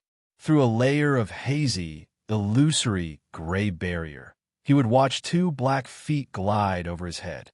Then, he would observe the constantly shaking gray world through the gap between the troll's legs. This kind of vision and perception made Grim dizzy. The shadow demon's innate potential in controlling the power of shadows was much higher than Grim's. Hence, Grim did not overstep his boundaries and personally control the shadow demon's body. Instead, he controlled its every action through small and large commands. This time, the shadow demon did not infiltrate anywhere else. It was a majestic temple that stood at the top of the city. At this place, the troll warriors and troll hunters were no longer in charge of patrolling with spears. Those who could step into the temple and protect the winged serpent god in the holy domain were all carefully selected Grade 2 trolls. However, they only patrolled the perimeter of the temple and did not dare to step into it. Therefore, when the shadow fiend escaped from the shadow of a temple guard, it chose to hide in the huge shadow cast by the thick stone pillars of the tall temple on the jade-white floor.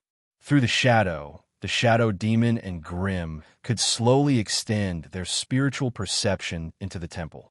The temple was empty, and not a single person could be seen. However, there was a huge stone platform in the center of the temple, and on it stood a lifelike statue of a winged serpent. The cold scales, the strange spindle-shaped body, the strange wings that spread out, the long snake tail that coiled up behind it, the terrifying fangs that revealed their sharpness, and the strange vertical pupils that flickered with a cold light. It was clearly just a stone statue, but in Grim's eyes, there was a trace of a unique spiritual aura of a high-grade life form. It stood on the stone platform in the center of the temple, and its faint spiritual undulations covered every inch of space, leaving no chance for anyone to sneak in. If Grim and the shadow demon's aura had not completely fused with the shadow aura cast by the stone pillar, it would have been difficult to hide from the impeccable spiritual perception of the stone statue. Here, Grim did not dare to leak even the slightest bit of his aura. He could only use the shadow demon as a springboard to passively sense everything in the temple.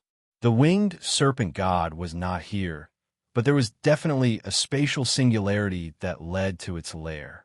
There was no need to ask Grim how he knew, because Alice had told him. But how did Alice find out? To put it bluntly, ever since Alice had advanced to the 4th tier, this otherworld goddess no longer had any privacy in her eyes. If necessary, Alice could even peep at how she pampered the male, feathered serpent guards under her. Although the profession of Destiny Witches was somewhat weak in terms of combat power, they were terrifyingly strong in certain aspects. According to Alice's description, the spatial singularity was located in the chest of the winged serpent statue. It was hollow, and it would not be a problem for it to contain a spatial singularity the size of a fingertip. If it was just Grim alone, it would be extremely difficult to sneak into the winged serpent god's lair without the spiritual consciousness attached to the statue. It might even be impossible. But now, with the help of the shadow demon, it was a piece of cake. As soon as Grim gave the order, the shadow orb hidden in the shadow demon's body trembled slightly. Silently, as long as there was a shadow in the entire space of the shrine, a slight ripple could not help but appear. Although the ripple was small, it could not escape the perception of the winged serpent god's spiritual consciousness. The moment the shadow energy rippled, the winged serpent god's main body's consciousness was sent over. The strange vertical pupils of the winged serpent god suddenly lit up, and a huge and surging spiritual consciousness instantly enveloped the entire temple, quickly calming the sudden shadow ripple. Was it a strange method created by an enemy, or was there something wrong with the shadow realm that affected this place? With all sorts of doubts, the winged serpent god's main body's consciousness turned into a dense giant net and quickly scanned the entire temple, but still did not find anything out of the ordinary. If there was no enemy, then there must be something wrong with the shadow realm that affected the material plane. In the past, the cautious winged serpent god would have definitely tried to extend its spiritual consciousness into the shadow realm to investigate the cause of the shadow energy ripple. However, long-term mental and physical exhaustion had made it lazy and tired. Moreover, as soon as it left, the little life in the giant egg in the mysterious lair started to become restless. This situation made the winged serpent god restless, and it did not bother to investigate the cause of the shadow energy ripple. It turned around and returned to its lair. Little did it know that the moment its main body's consciousness was projected and passed through the spatial singularity, a fellow that was even more adept at concealing his power had already openly slipped into its lair. Chapter 1184. A divine realm was not the same as a divine kingdom.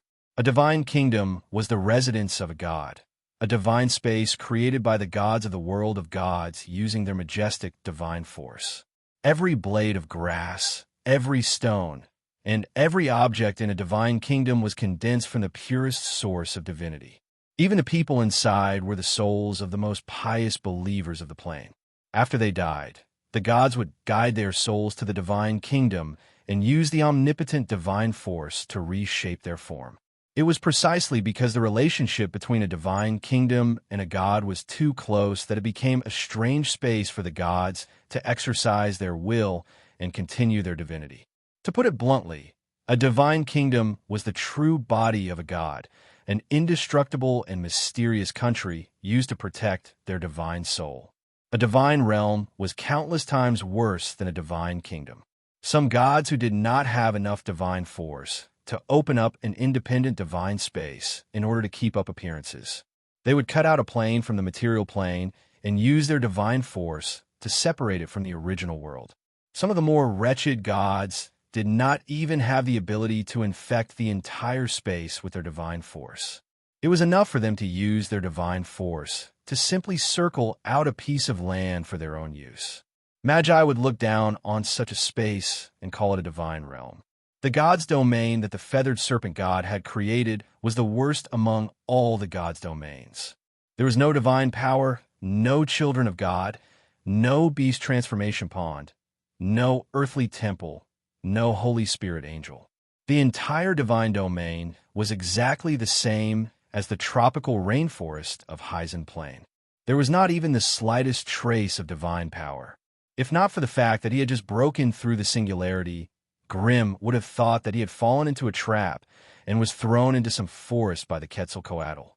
The nature of the space here was no different from the outside world, so the Shadow Fiend did not have to adapt to the laws of space here. The Shadow Fiend turned into an erratic shadow once more, blending into the shadows of all living things as he slowly made his way to the core of the divine realm. On a winding path in the forest, a team of male feathered snakes with bright scales and tiny electric sparks flapped their wings and wriggled their wriggling bodies as they passed through the dense forest.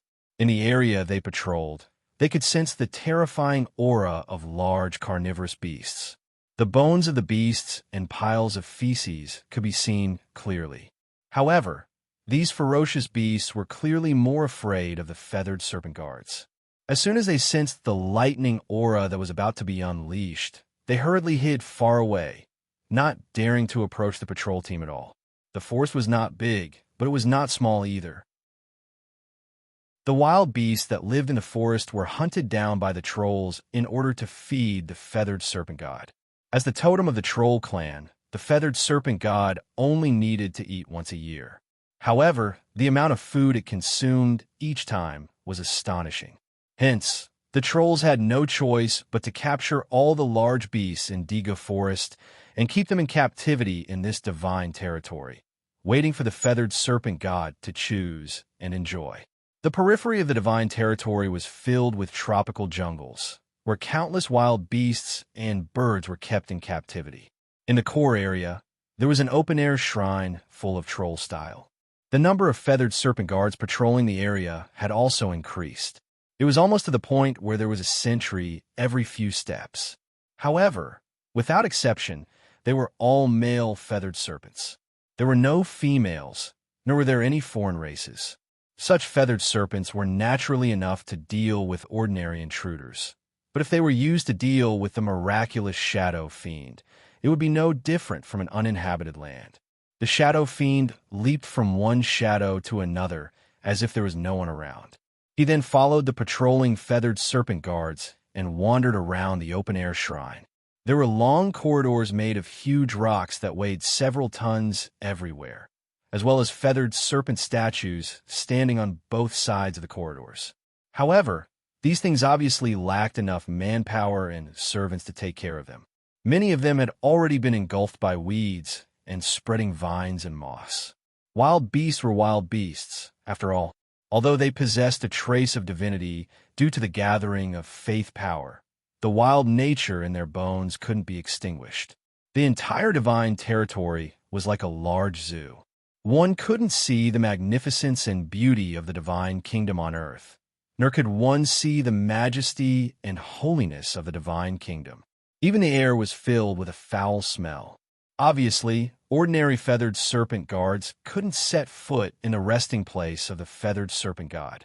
Therefore, the shadow fiend escaped from the shadows of a team of feathered snake guards and flashed into the shadows of the corner of the long stone tunnel.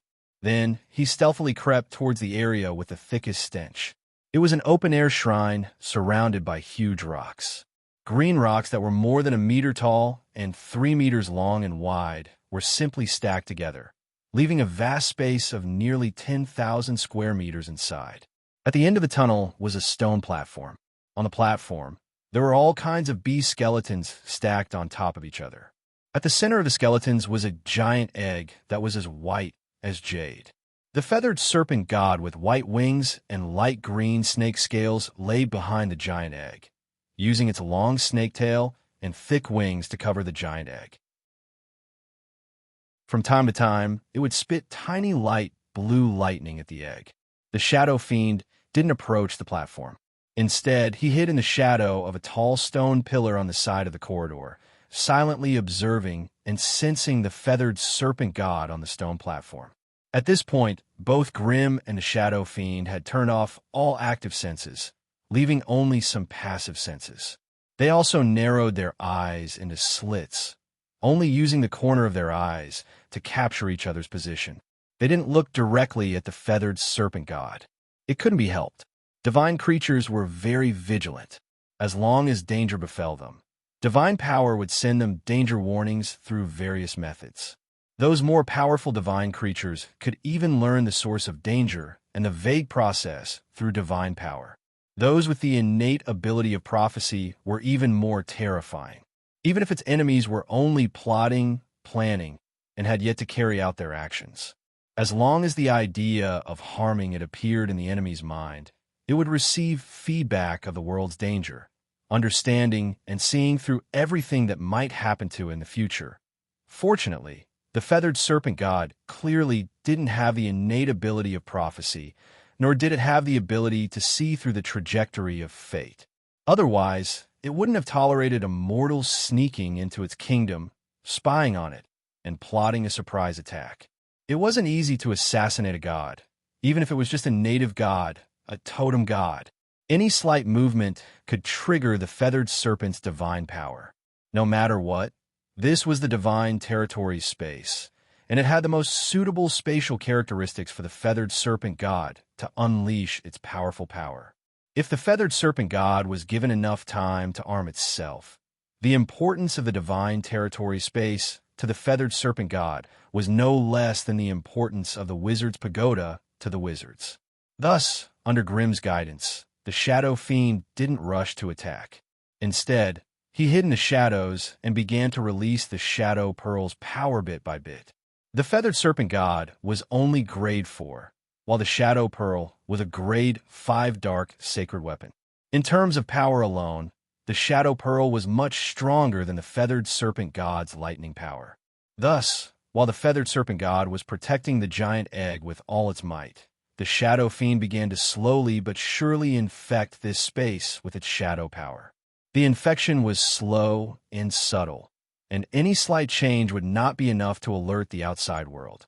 However, as the changes continued and continued, the shadow power in the open-air temple's area was also strengthened bit by bit. Darkness was everywhere, and the dark matter was the most infectious. When all things got used to the existence of darkness, It was also the time when the dark power would slowly invade the hearts of all things. The Shadow Fiend was like a demon hunter spider that was extremely good at weaving dark webs, silently and soundlessly spreading the dark power. And it was hiding in the deepest part of the darkness, silently watching its prey. It was waiting for a chance to distract the feathered serpent god. And this chance would come soon, because Mary's attack was about to begin. In the divine territory, the flow of time was unpredictable. 3 days passed quickly. As the divine territory was isolated from the outside world, Grimm and the Shadow Fiend had no idea how the outside world was developing. However, they could still make some guesses based on the feathered serpent god's reaction. At some point on the third day, the feathered serpent god, who was resting beside the giant egg with its eyes closed, suddenly opened its eyes. It raised its neck and let out a sharp howl that shook the entire divine territory. This howl was filled with anger, hatred, and the extreme violence of having its dignity repeatedly humiliated. The feathered serpent god could clearly sense that a large number of faith nodes in its originally sparse faith network were extinguished one by one. The pained wails and despair of the troll believer's prayers for protection surged into the feathered serpent god's mind, making its mood even more tyrannical. It wanted to kill. It wanted to tear those invaders apart.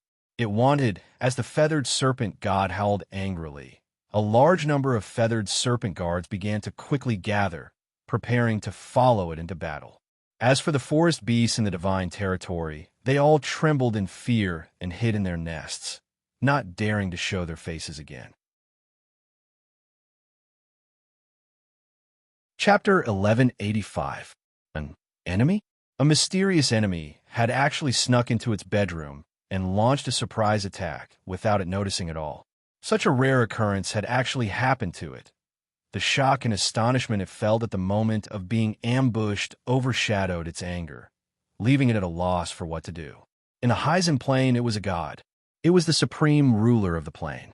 No creature had ever dared to disobey its dignity, and no creature had ever dared to bare its fangs and brandish its claws in front of it. It had lived a comfortable life for so long that it had become a frog at the bottom of a well. It had truly thought of itself as a supreme ruler that could command the entire world and shake the plane with a proud roar. Little did it know that in the distant sorcerer world, even the real gods were divided into different levels in the sorcerer world's value system.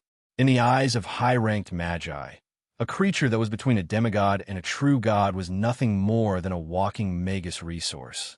In the knowledge of magi, the classification of gods, the analysis of divinity, the study of divine domains, and the analysis of divinity had already reached the pinnacle. Thus, a native god like it who thought of itself as high and mighty was only a slightly more advanced divine creature in the eyes of high-ranked magi. A divine creature was still a creature. Even if its divine soul was destroyed, it would still not be able to escape death. It was precisely because Grimm had such a deep understanding of divine creatures that he did not show the slightest bit of respect or leniency towards the winged serpent god. He immediately commanded the Shadow Fiend to use its ultimate move. Dark Summon plus Shadow Ambush plus Unlimited Shadow Arrows plus Sharp Stab. Dark Summon came from the Shadow Ring. It could summon a shadowy assassin. Shadow Ambush came from the Breath of Darkness earring. It could condense a lightless dagger to continuously attack the enemy. As for the Unlimited Shadow Arrows, they came from the Tier 5 Shadow Orb. Only Sharp Stab was a physical attack from the Shadow Fiend's main body. With so many high-ranked spells erupting in an instant, even the Winged Serpent, God with its demigod body, found it hard to endure. In the blink of an eye, it was heavily injured by the Storm of Darkness attacks. However, even such a swift and violent attack did not kill it. The feathered serpent god could no longer be bothered with what was happening outside of the divine territory. Its broken serpent body suddenly straightened, and the raging waves of lightning that seemed like they could destroy the world instantly drowned out the open-air shrine. The violent and ferocious lightning storm wreaked havoc around its snake body, striking the exposed body of the shadow devil with crackling sounds. Dazzling electric sparks and ear-piercing, sizzling noises could be seen everywhere. However, this violent electric current that was enough to burn a grade 4 creature into charcoal seemed a little weak when it landed on a shadow fiend. The strange metallic body had unparalleled magic resistance and damage reduction against elemental sorcery. Although the shadow fiend's body was almost transparent from the electric burns, it still didn't stop its sharp claws and feet from attacking crazily. Almost in the blink of an eye, the shadow fiend's claws and feet had entered and exited the Quetzalcoatl's body, almost turning it into a sieve. Damn it, it's a high-level golem. Although the feathered serpent god was arrogant, he wasn't stupid. He instantly identified the identity of a shadow fiend, and knew that using lightning power to deal with it would not work at all. It was easier to deal with this iron lump with a magic-resistant metal body by clashing head-on. The feathered serpent god let out a shrill cry and summoned the Quetzalcoatl guards outside. It pounced forward, using its sharp fangs, short and sharp front claws, and powerful tail whip to attack the enemy. Just as the divine territory was in a mess, spatial fluctuations overflowed from the entrance in the distance. Groups of terrifying servant corpses surged in like a tide and fought with the Quetzalcoatl guards that were waiting there. Mary, who was mixed in with the servant corpses, also took advantage of the situation to charge in. She fought with the feathered serpent god for a while, exchanging injury for injury. When it felt that the damage caused was severe enough, the shadow fiend's body flickered and left the battle, instantly disappearing into the endless darkness. The heavily injured feathered serpent god suddenly shivered, thinking that the other party was going to launch another terrifying sneak attack. It hurriedly condensed a violent lightning storm to protect itself, and then hatefully drowned the shadow killer and the lightless dagger with raging lightning waves. It had defeated 2 of the other party's helpers, but it still couldn't detect the other party. The feathered serpent god listened to the increasingly intense battle and killing outside the shrine. Its strange vertical pupils widened, and it was about to rush out to help. However, as soon as this thought came to mind, a black light shot out from the shadow of a stone pillar not far away, and its target was the giant egg that was completely defenseless. Bastard, the feathered serpent god hurriedly used its body to protect the giant egg, and it spat out lightning to annihilate the black light. Then, it flapped its wings and used its violent lightning power to smash the stone pillar and the shadow into pieces. Unfortunately, it got nothing. Bastard, you bastard, come out and fight me if you can. The feathered serpent god was furious, and it was no longer stingy with its lightning power. As violent thunderbolts fell from the sky, every stone pillar in the open-air shrine was smashed into pieces, and they collapsed into a pile of rubble. The feathered serpent god's body was blazing with lightning, illuminating every inch of the surrounding space as bright as day. It no longer gave the other party a chance to suddenly jump to its side. However, even with the physique and power of the feathered serpent god, using the power of lightning to such a degree still consumed an extremely shocking amount of individual energy. However, with the enemy in front of it, it couldn't care less. Without the help of the feathered serpent god, even if the hundreds of feathered serpent guards in the divine territory were all elites, it would be difficult for them to resist the impact of thousands of servant corpses. Moreover, those terrifying Blood Clan members were still hiding in the crowd of servant corpses, constantly launching sneak attacks. Under the situation where they were outnumbered and attacked as a group, the number of feathered serpent guards was also rapidly decreasing. At the edge of the divine territory, Mary and the old fox Venlier were fighting side by side, silently observing the situation in the space. They were also a little nervous. To be honest, this was the first time in their lives that they had broken into the kingdom of a god. They would be deceiving themselves if they said they weren't afraid and uneasy. However, no matter how much they prepared for the worst, and even prepared several plans to cut off their tails and escape, but the situation in front of them was clearly developing in the best direction for them. They had already fought their way to the enemy's doorstep, but the feathered serpent god was still calmly guarding its shrine, allowing its guards to be slaughtered by the enemy. What kind of situation was this? Could it be that it had gone mad? Or was there really something in the shrine that it couldn't give up? The old fox Venlier's eyes darted around. Obviously, he was also a little disturbed by the good situation in front of him. Only Remy, the plague spirit, and the old poisonous woman, who were following behind the two, seemed to be somewhat relaxed. Through the connection in their souls, Remy already knew everything the moment Grimm arrived in the Hyson plain. But under Grimm's instructions, he could only keep his mouth shut and pretend to be as ignorant as Mary. After a day and night of killing, the hundreds of feathered serpent guards finally fell under the siege of the army of servant corpses. After enjoying a feast of blood, the blood elf mage Isa, a tier 2 blood elf, finally advanced to tier 3 with a sharp, ear-piercing shriek. As the blood master, Mary naturally wouldn't stop another of her subordinates from advancing to tier 3. Correspondingly, as the strength of the many blood tribe subordinates skyrocketed, traces of pure blood energy gathered in Mary's body, causing her strength to rise along with the tide. She was getting closer and closer to that terrifying threshold. A bloody and hot aura rolled in Mary's heart, making her ruby-like crystal-clear eyes even more scarlet like blood. Mary flapped her delicate and small leather-like bat wings and slowly rose into the air. She stretched out her hand and pointed at the distant open-air shrine, shouting loudly, "The aura of blood, the aura of life. Attack!" Blood rage. Following Mary's shout, all the servant corpses and blood thralls roared at the sky at the same time. Then, they all rushed towards the shrine without a care for their own safety. For a time, figures could be seen leaping over the ground, treetops, and rock walls. All the blood tribe members with sentience also felt their blood boil. Their vampiric fangs grew wildly in their mouths and protruded from their lips. They flapped their bat wings and followed closely behind the army of cannon fodder.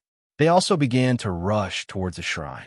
Sensing the arrival of the servant corpses and blood thralls, the shadow fiend opened its mouth and sucked in all the dark matter in the shrine. Only then did it quietly escape into the darkness. The feathered serpent god was slightly stunned. Before it could figure out why this mysterious enemy had escaped, thousands of beasts and people were running wildly in the distant tunnel. Strange beasts of all shapes and sizes rushed into the open-air temple, pouncing at it like an avalanche. Bastard, a mysterious tier 4 enemy, made me so miserable. Now, it was the turn of a group of weak ants to come and take advantage of me. The enraged Quetzalcoatl god spread its broken wings and floated above the giant egg. Thunder and lightning erupted around its body, and a lightning storm that seemed like it could destroy the world instantly electrocuted the servant corpses and blood slaves that had rushed into the open-air shrine into piles of charcoal. However, not only did such an apocalyptic heavenly might not scare the enemy, but it also made them rush in even faster and fiercer.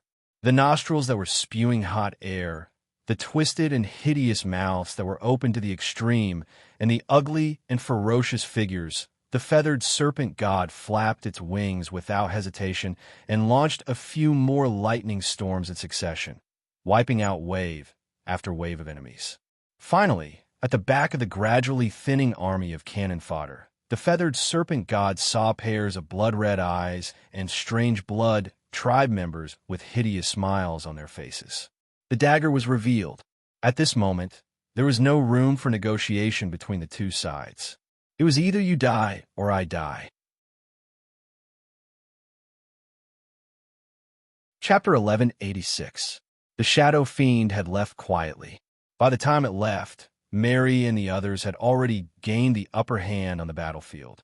Although the vampires had suffered great losses, as long as they could take down the Quetzalcoatl, not only would Mary have a chance to advance to Grade 4, even the veteran vampires who had been languishing at Grade 2 for so many years would have a chance to advance. Therefore, the Shadow Fiend came quietly and left quietly on the eve of the end of an unparalleled war. Although some of the vampires, like Venlier, might have suspected why the Quetzalcoatl had been seriously injured before they had attacked. The shadow fiend had retreated silently. But under the clamor of a feast of blood, which vampire would be able to maintain a clear mind to uncover the truth behind the scenes? The shadow fiend was shuttling back and forth between the shadows, some connected, some independent, some big, some small. It was like a fish swimming in the vast ocean, unrestrained and free. It only took half a day to cross a distance of thousands of kilometers. However, when it arrived at the spatial singularity reserved for retreating from the Heisen plane, the shadow fiend laid down quietly in the forest. The sun was shining brightly. A warm breeze blew through the forest. Green waves rose and fell, and the sound of crashing waves could be heard. In front of the spatial singularity that was so small that it was almost impossible to detect, a rolling black smoke was so eye-catching that it was impossible to ignore it. In the eyes of outsiders, it was just a cloud of black smoke, but to the shadow fiend and Grim, it represented extreme danger. The aura within the smoke was so familiar. The shadow fiend could even see the tall and graceful figure at the core of the smoke with his night vision. Cough, as expected, the kind-hearted would be bullied. Ever since the shadow fiend knew that his soul had been damaged, his enemies had become active again with boundless resentment. The shadow fiend emerged from the huge shadow cast by a tall, ancient tree. He stared at the cloud of smoke and said faintly, "It's an honor to meet you here, esteemed Chief Circe." The smoke did not disperse, but quickly gathered together, condensing into a strange black armor that stuck to the body of the tall, which had revealed herself. Dazzling sunlight poured down from the sky and shone on her jet-black body. No matter how bright and beautiful the sun was, it still appeared dim and hazy. It was impossible to see her facial features and skin clearly, and he could only barely make out a slender and beautiful figure. "You've improved again." In the darkness, Circe sighed and said, "It's only been a few days, and your mind power has improved again. Looks like we've really underestimated you. Your talent. To put it bluntly, you're the one with the most potential in the 700 years I've been a dark witch." A smile appeared on the shadow fiend's cold and hard metallic face. He looked around stealthily before his gaze once again landed on the other party. "Respected Chief Circe, you snuck into this alternate dimension and blocked my path just to say such senseless sighs? Where are your subordinates? Why don't you call them out too?" In the darkness, Circe's laughter was cold and ethereal. "All right, legendary fire wizard Grim, there's no need for you to probe any further. There's only you and me here today. There's no other dark witch." "Oh." The shadow fiend rolled his eyes, clearly not believing the other party's words at all. "I didn't expect you to bring the shadow pearl around, even though you know that it's a holy weapon that we dark witches are determined to obtain. If you'd stayed in the wizard's pagoda, we might not have been able to do anything to you, but now." At this point, Circe opened her hands, and two strangely shaped dark daggers slowly appeared. "Hand over the shadow pearl. I'll let you go. Otherwise." The shadow fiend snickered, the sharp blades on his claws rubbing against each other, creating black sparks. "You'd better call your subordinates out and attack me together. It'll save us some trouble later. You don't have to probe me. I'm Circe, the leader of the Dark Tribe, and also the leader of the Dark Witches. I don't need anyone's help to fight a level 4 newbie like you." Could it be that you're worried that if too many people come, Alice will sense it? The shadow fiend still had a mischievous look on his face. "You dark witches are indeed stubborn. You've clearly come to an agreement with Alice previously, but you still dare to come and cause trouble. Aren't you worried that I'll destroy this shadow pearl in a fit of anger?" "Humph. The shadow pearl is a holy weapon of darkness. As long as the shadow world exists, it will never be destroyed. If you destroy it today, it will reform from the shadow world in less than 100 years. "Humph, ignorant man." Even though I'm ignorant, I know. If this shadow pearl were to reform, would it still fall into the hands of you dark witches? Without it, can your dark development plan still proceed smoothly? Within the shadows, Circe's eyes flashed with a black light. "Good, very good. I didn't expect an outsider like you to know so much about us dark witches. Today, I'll see if this dark puppet you've created can escape my pursuit." With that, the two dark figures disappeared at the same time and appeared in another mass of black shadows 100 meters away. There was no shouting, no communication, and no probing. The two blurred figures constantly shuttled back and forth, the daggers and sharp blades in their hands clashing as they attacked each other crazily. But what was surprising was that despite the fiery attacks of the two, there was strangely not the slightest sound of metal clashing. The same techniques, similar skills, the two kings in the shadows, one advancing, one retreating, and the other chasing, launched an incomparably dangerous and silent strangulation. Sharp blades and daggers collided and clashed in the darkness. Sinister and strange shadow energy swirled up and down as the two used their skills, constantly blooming on each other's bodies, each time causing more or less damage to the other party. The greatest advantage of shadow energy was that it ignored defense and was corrosive. But when their enemy was also a big shot of the shadow world, these advantages were lost. In contrast, the one that could bring the greatest damage to the opponent was a physical attack. On this point, the Shadow Fiend undoubtedly had an absolute advantage. In the blink of an eye, after thousands of exchanges, both sides realized that the other party was difficult to deal with. With a shadow leap, they separated, each occupying a part of the shadows and coldly staring at each other. Taking advantage of this short moment of respite, the shadow energy quickly gathered and rapidly healed their injuries. Both were grade 4 Kings of Darkness, and both had the highest resistance to darkness damage.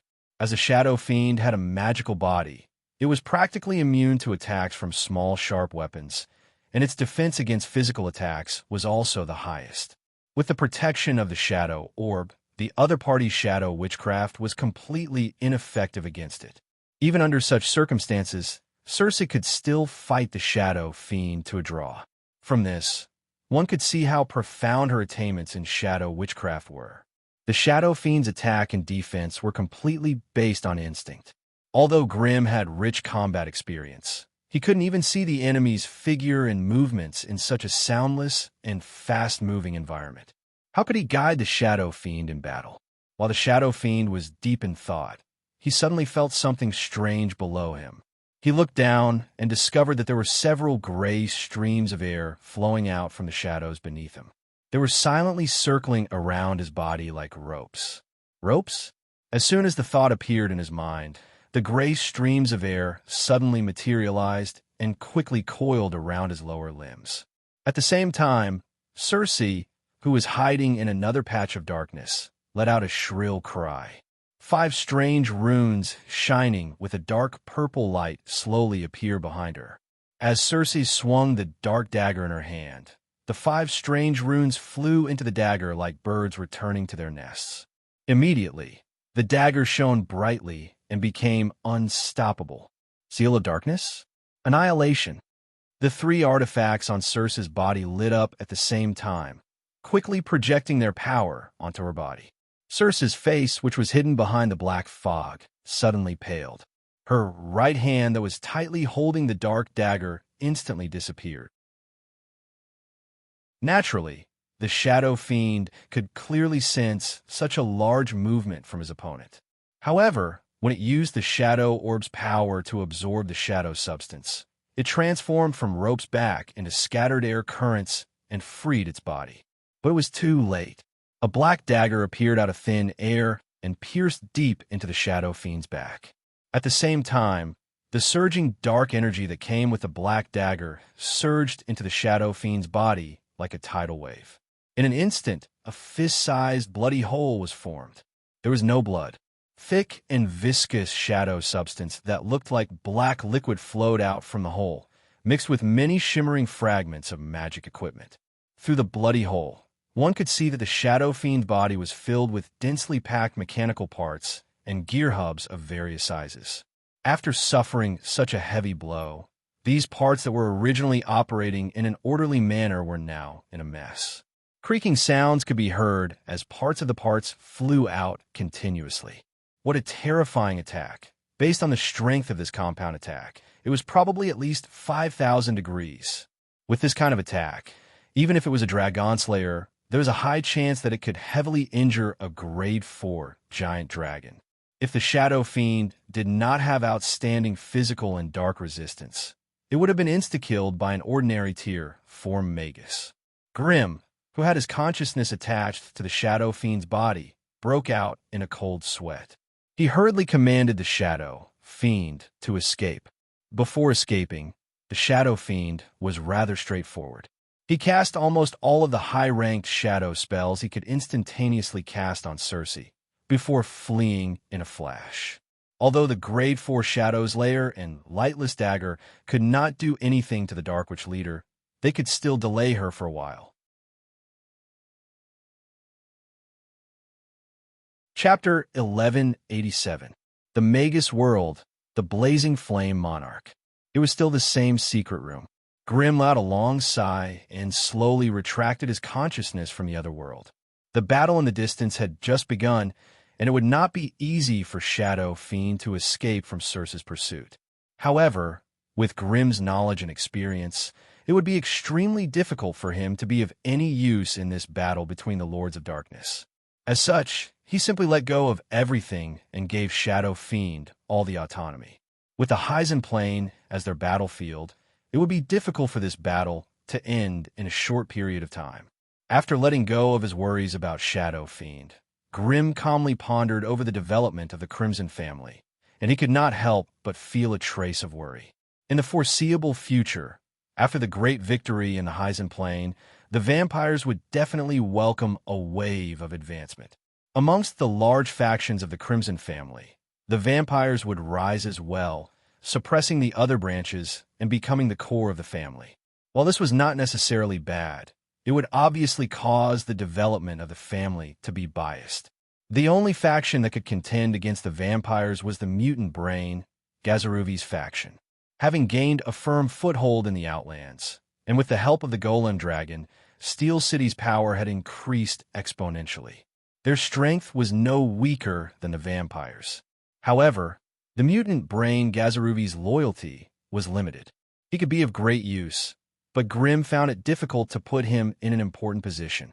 If it wasn't for the danger in the outer region, if it wasn't for the fact that he had some clues about the ultimate weapon of the Crimson family, Grimm would rather lose the Steel Capital than send that puppet dragon into Gazaruvi's embrace.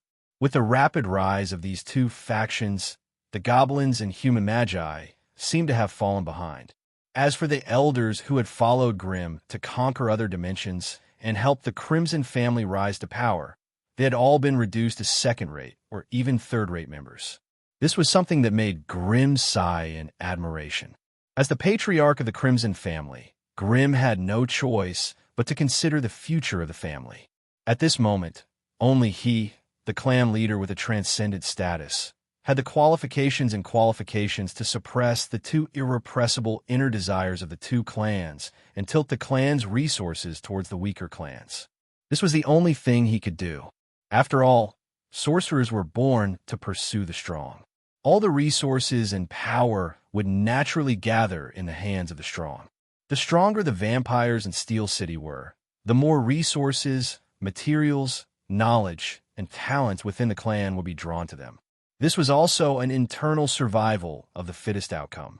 Under such circumstances, the weak had no power, status, or right to speak. Therefore, in order for the family to develop in a balanced manner, Grimm had to pick out some powerful wizards from the goblins and human wizards, allowing them to successfully transition into the core circle of the Crimson family. In this aspect, Grimm had a few good candidates in mind. In the goblin camp, Kirby, Loke, and Drusilla were the most outstanding ones. LaSalle and that Gunga. Among them, Kirby was the old man who had followed Grimm for the longest time and was the most loyal. However, this fellow's innate talent was very average. Even after eating many high-grade potions and rare treasures, he had only barely managed to reach high-grade rank 2. Without external help, he would never be able to advance to rank 3 on his own. Magician Loke was an influential figure who had suddenly appeared in recent years.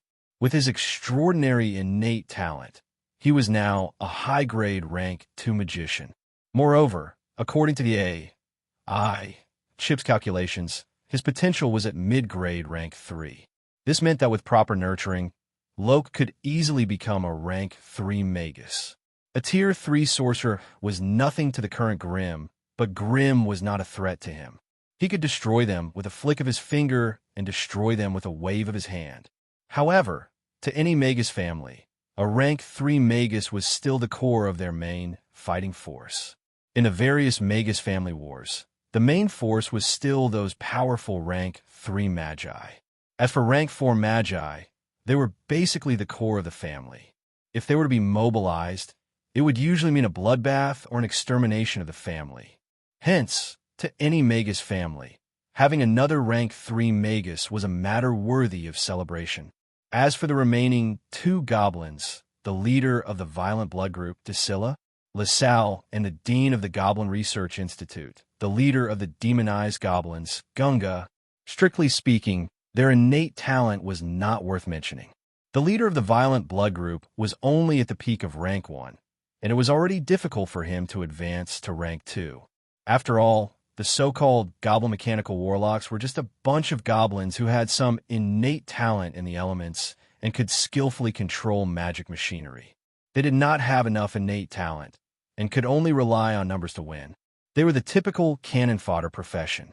Even so, there was not a single talent that Grimm would look at in a different light.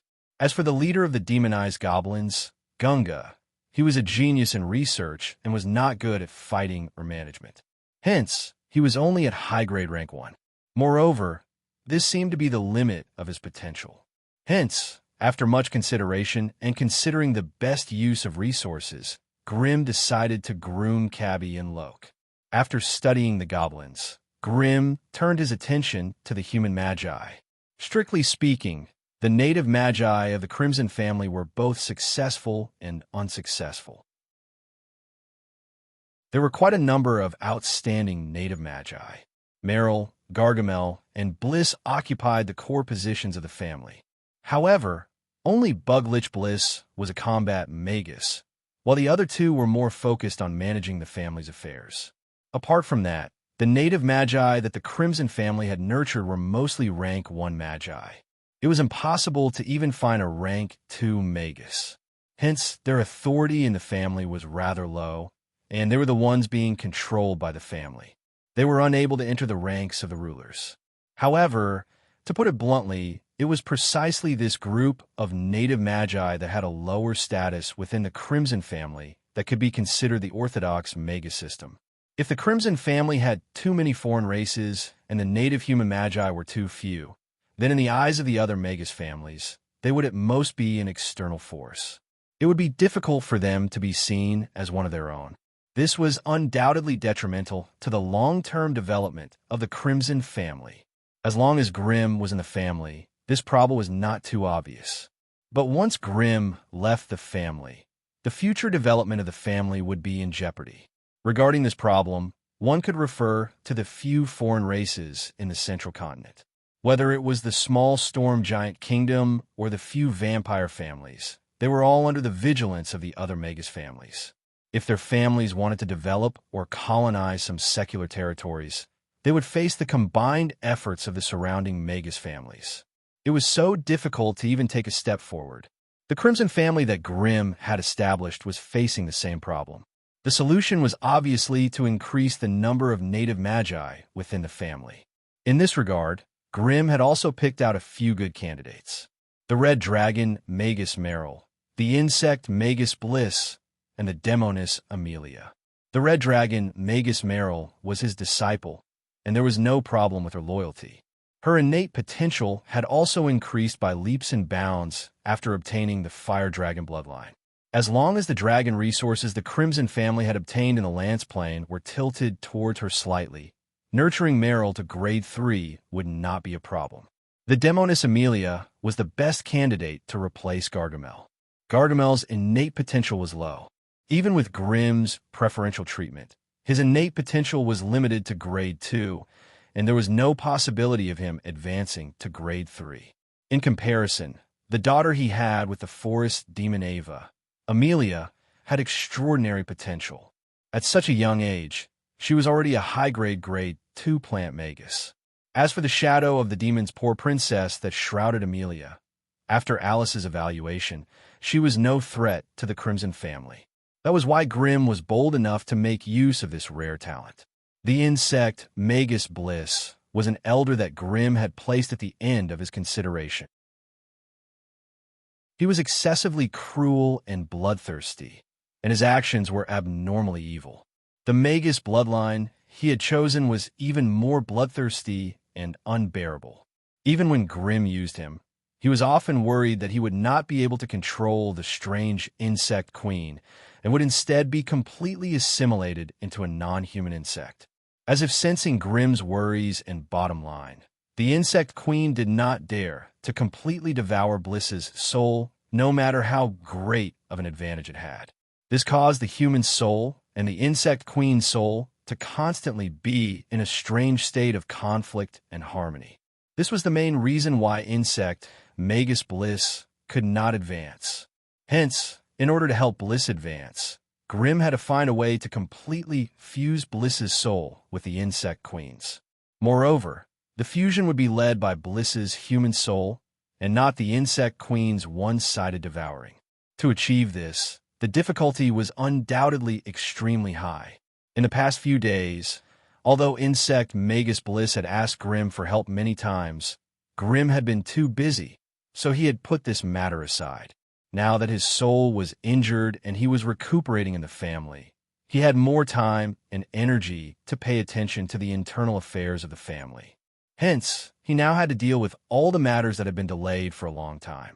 The hard work of the family members had saved him a lot of trouble in managing the family's affairs, and also helped him gather a lot of wealth and resources. Chapter 1188. The Shadow Fiend returned to the Blazing Flame Monarch on the 11th day after parting ways with Grimm. Though it had successfully brought back the Shadow Pearl, its injuries had reached a ghastly level. Fortunately, Grimm had added a large amount of memory metal when he'd created the Shadow Fiend's body. Thus, the Shadow Fiend could completely repair the damage on its body with the help of a sea of shadow energy. The vampires who'd gone on an expedition to the Heisen Plain returned to their base on the 17th day.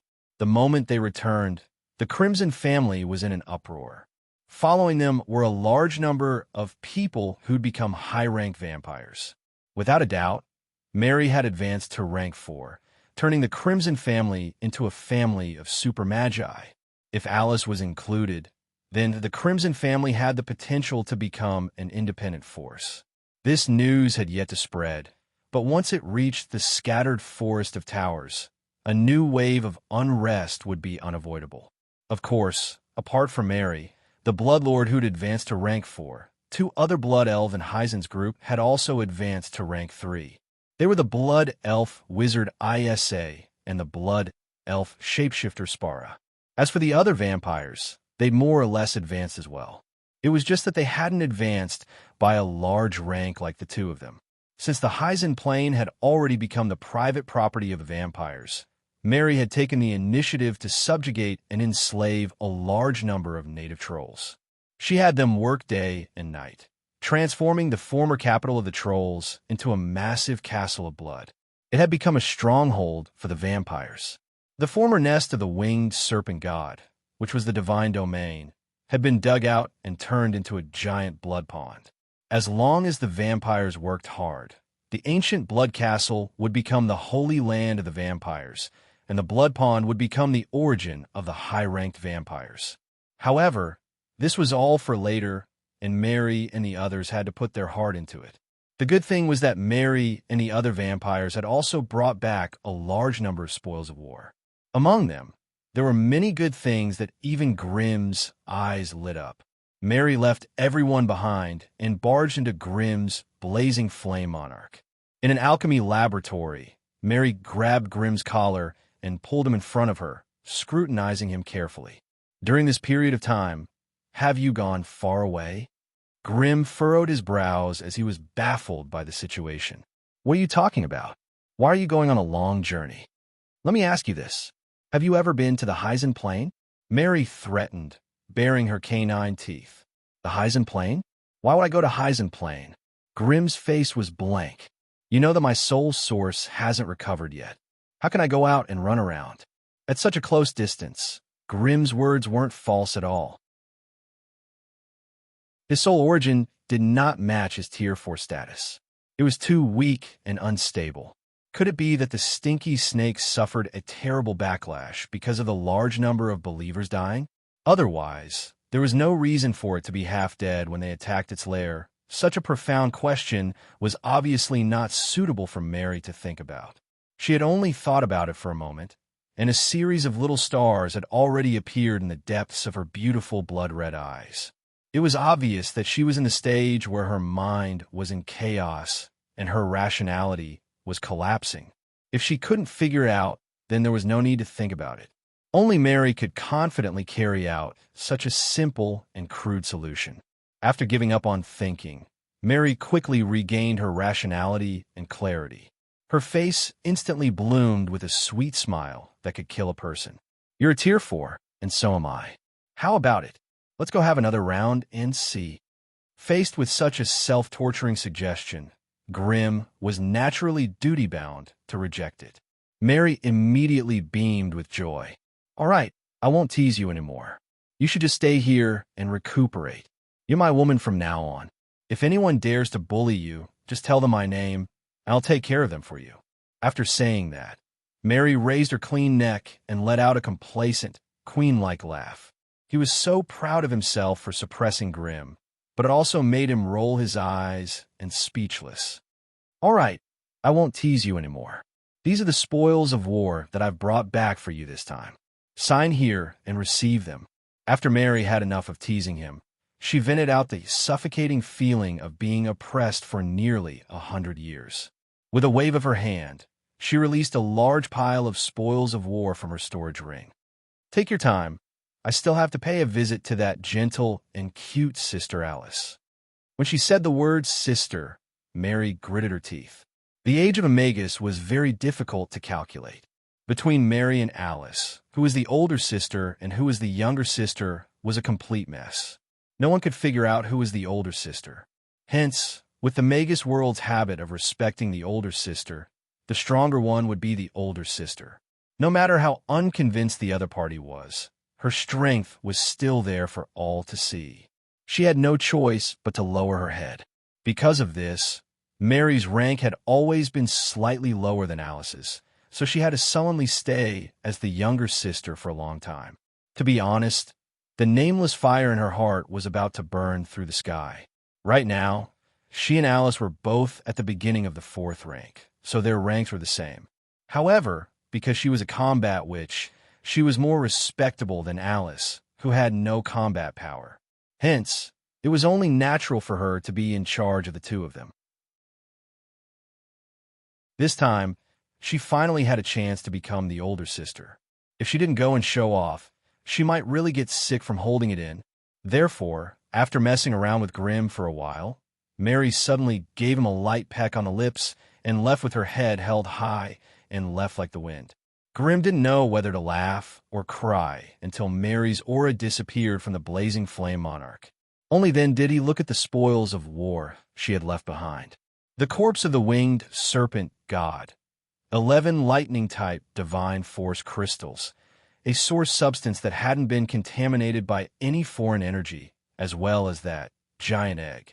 Although there weren't many spoils of war in front of him, Grimm's heart suddenly burned with passion. It could be said that Mary and the others had risked their lives and paid a huge price for the spoils of war. Almost 80% of the essence was concentrated in these few spoils of war. This meant that Mary had only extracted the blood from the winged serpent god's corpse and sent the rest of the valuable things to Grimm. Did Mary not understand the value of these spoils of war?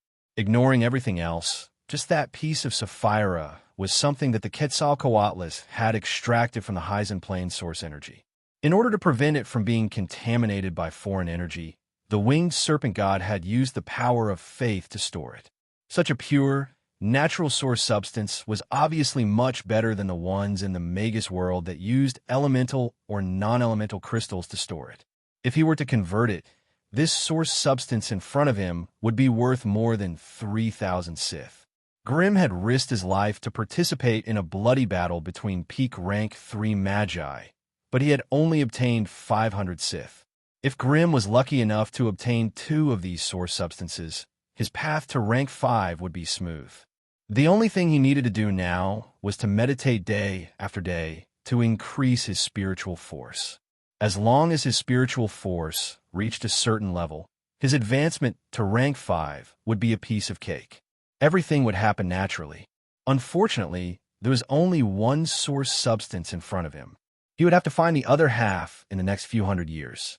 This was the only thing that most rank 4 Magi were concerned about. Grimm carefully put away the source substance and began to examine the other spoils of war. The corpse of the winged serpent god. Although the divine blood had been extracted and the vitality of the body had decreased, its value was still indescribable. The winged serpent god was once a rank 5 earth god. After all, this Quetzalcoatl was once a tier 5 earth god. Although it had fallen to tier 4 due to giving birth, its physical body's immortal attribute was still there.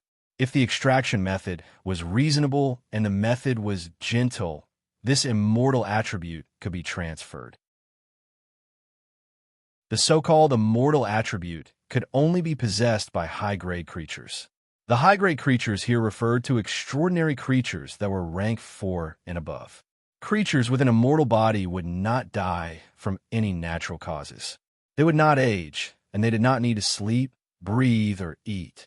Even if they were in a sealed environment with zero magic, they could live for thousands of years without rest, forever maintaining their original state. The reason why rank 4 body refinement Magi did everything they could to refine their bodies into an immortal body was because of this. Only peak grade 4 body tempering sorcerers could achieve such a feat. Therefore, the value of an immortal body to a Magus could be imagined. If Grimm did not walk the path of an elemental Magus, this immortal body would probably be an unparalleled temptation to him. As for the slight changes to the body, it could be slowly adjusted through spells or simply continued in a non-human form. To be honest, among the high-grade Magi, there were not many who could maintain their human form. Although a lot of Tier 4 sorcerers usually looked kind and amiable, once they revealed their true form in battle, their appearance was as scary as it could be. Let's not talk about others. Let's talk about Grimm. Grimm's true battle form was a terrifying flame giant that was more than 10 meters tall. Only such a form could accommodate the golden flames spewing out from the heart of law, and only such a form could fully display the terrifying might of a legendary fire Magus. As for his usual human form, it could be said to be a disguise or a low magic state.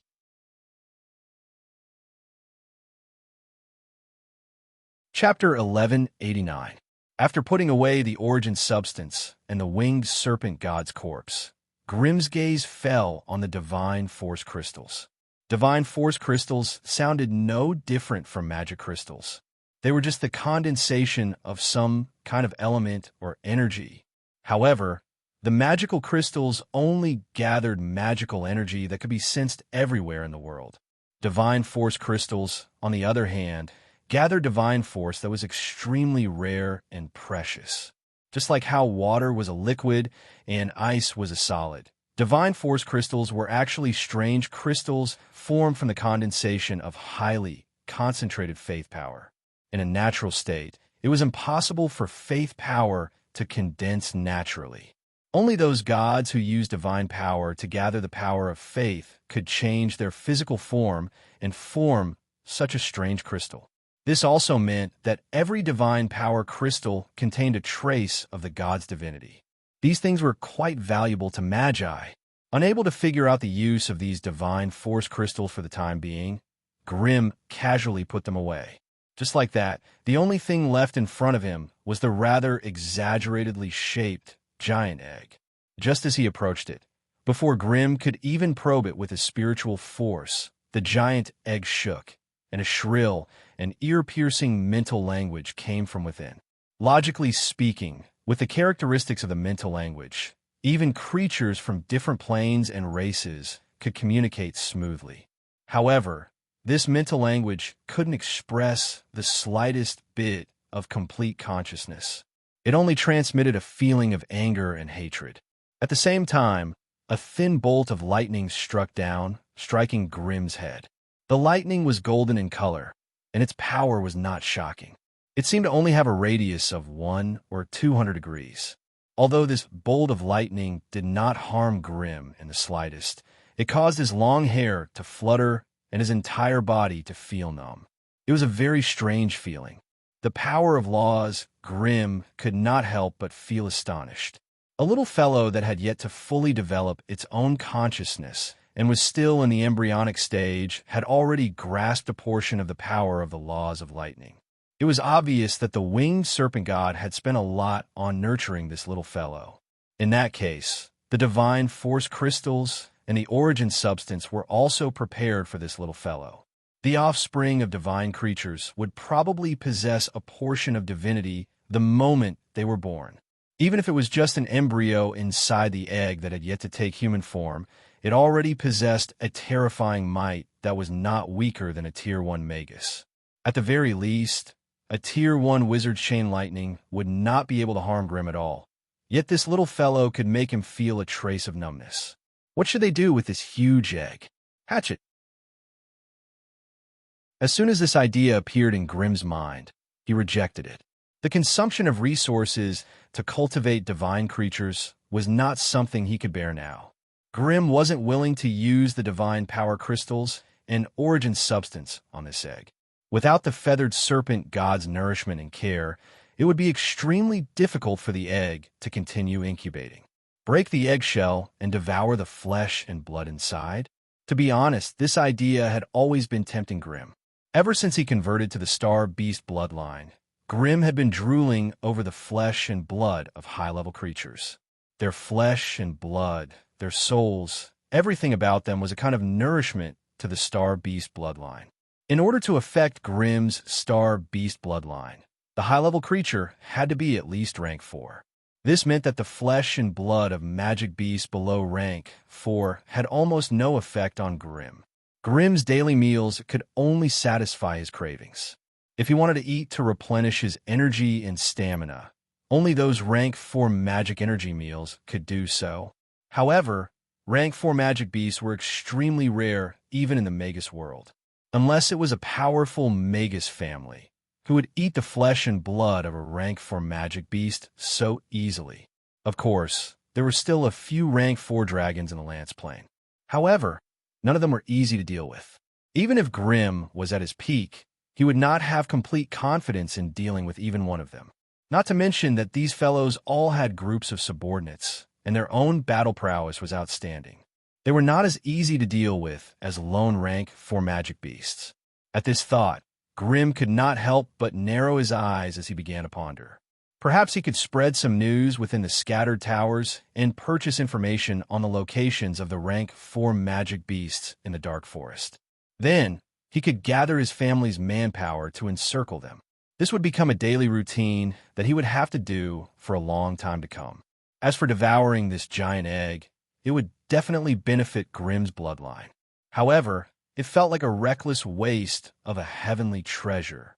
Perhaps there was a better and more complete method. At this thought, Grimm could not help but order, "Hi, Chip, search for the method to use this giant egg." Beep. Mission accepted. Searching for data. As expected, the information that the AI Chip found covered hatching, devouring, blood sacrifice, breeding, and many other aspects. The most cost-effective method was to hatch this little feathered serpent and nurture into a terrifying divine creature. However, this process would take up to 1,000 years, and it would require the consumption of all sorts of precious resources.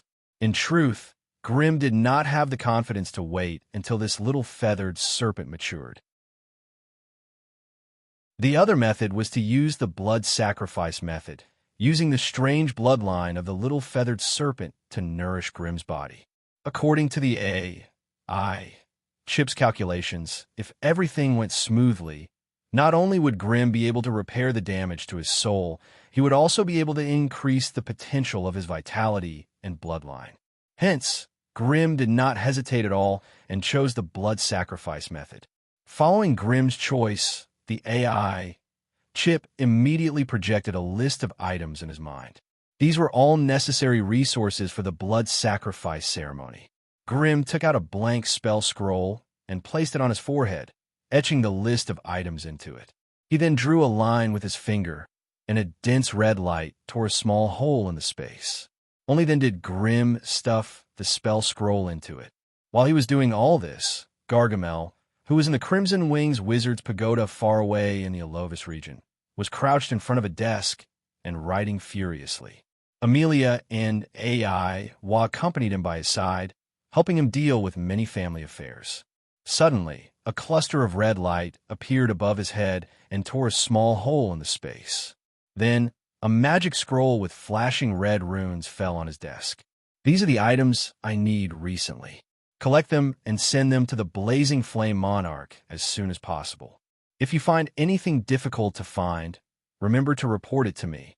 As soon as the Gargamel touched the flame rune on the scroll, Grimm's deep and dignified voice came out, following which the witchcraft scroll unfurled and a dense array of words was projected out. 1 tier, 4 soul altar, 30 grams of hops.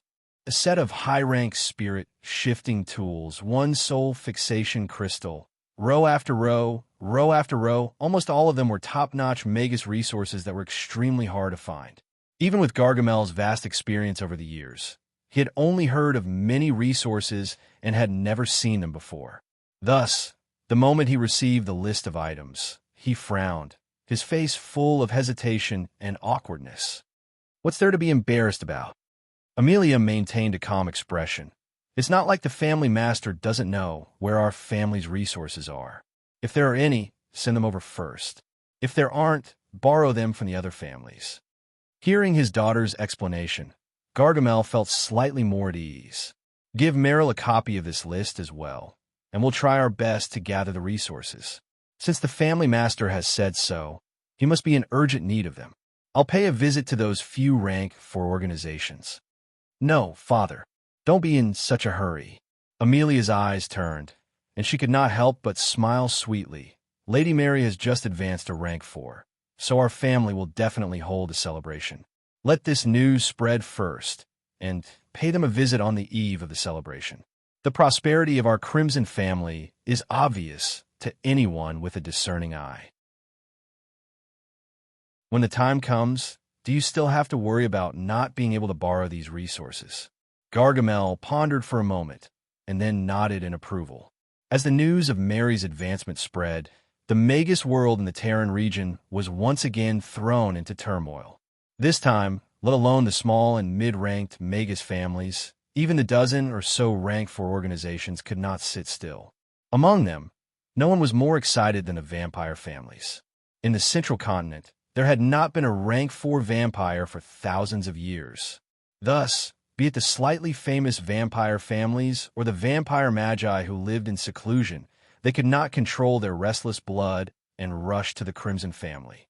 In less than a month, there were already 4 vampire families that submitted to Mary, and the Crimson family now had 6 rank 3 vampires. Of course, before they submitted to Mary, these vampire families all had their own territories in the Terran region. Thus, with the emergence of small enclaves, the Crimson family's influence quickly spread to 5 regions. The vampires also quickly rose to become the most tyrannical group within the Crimson family, and they had the most potential to develop. An ordinary Magus family actually had 2 rank 4 magi at the same time, and the relationship between these 2 rank 4 magi was not ordinary, and it was very likely that they were a couple. In truth, after hearing this news, all the rank 4 organizations in the central continent felt an oppressive aura.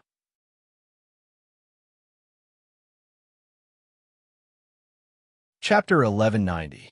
2 rank 4 magi. If Alice was included, it meant that the Crimson family had 3 rank 4 magi at the same time. The more he thought about it, the more he felt a chill in his heart.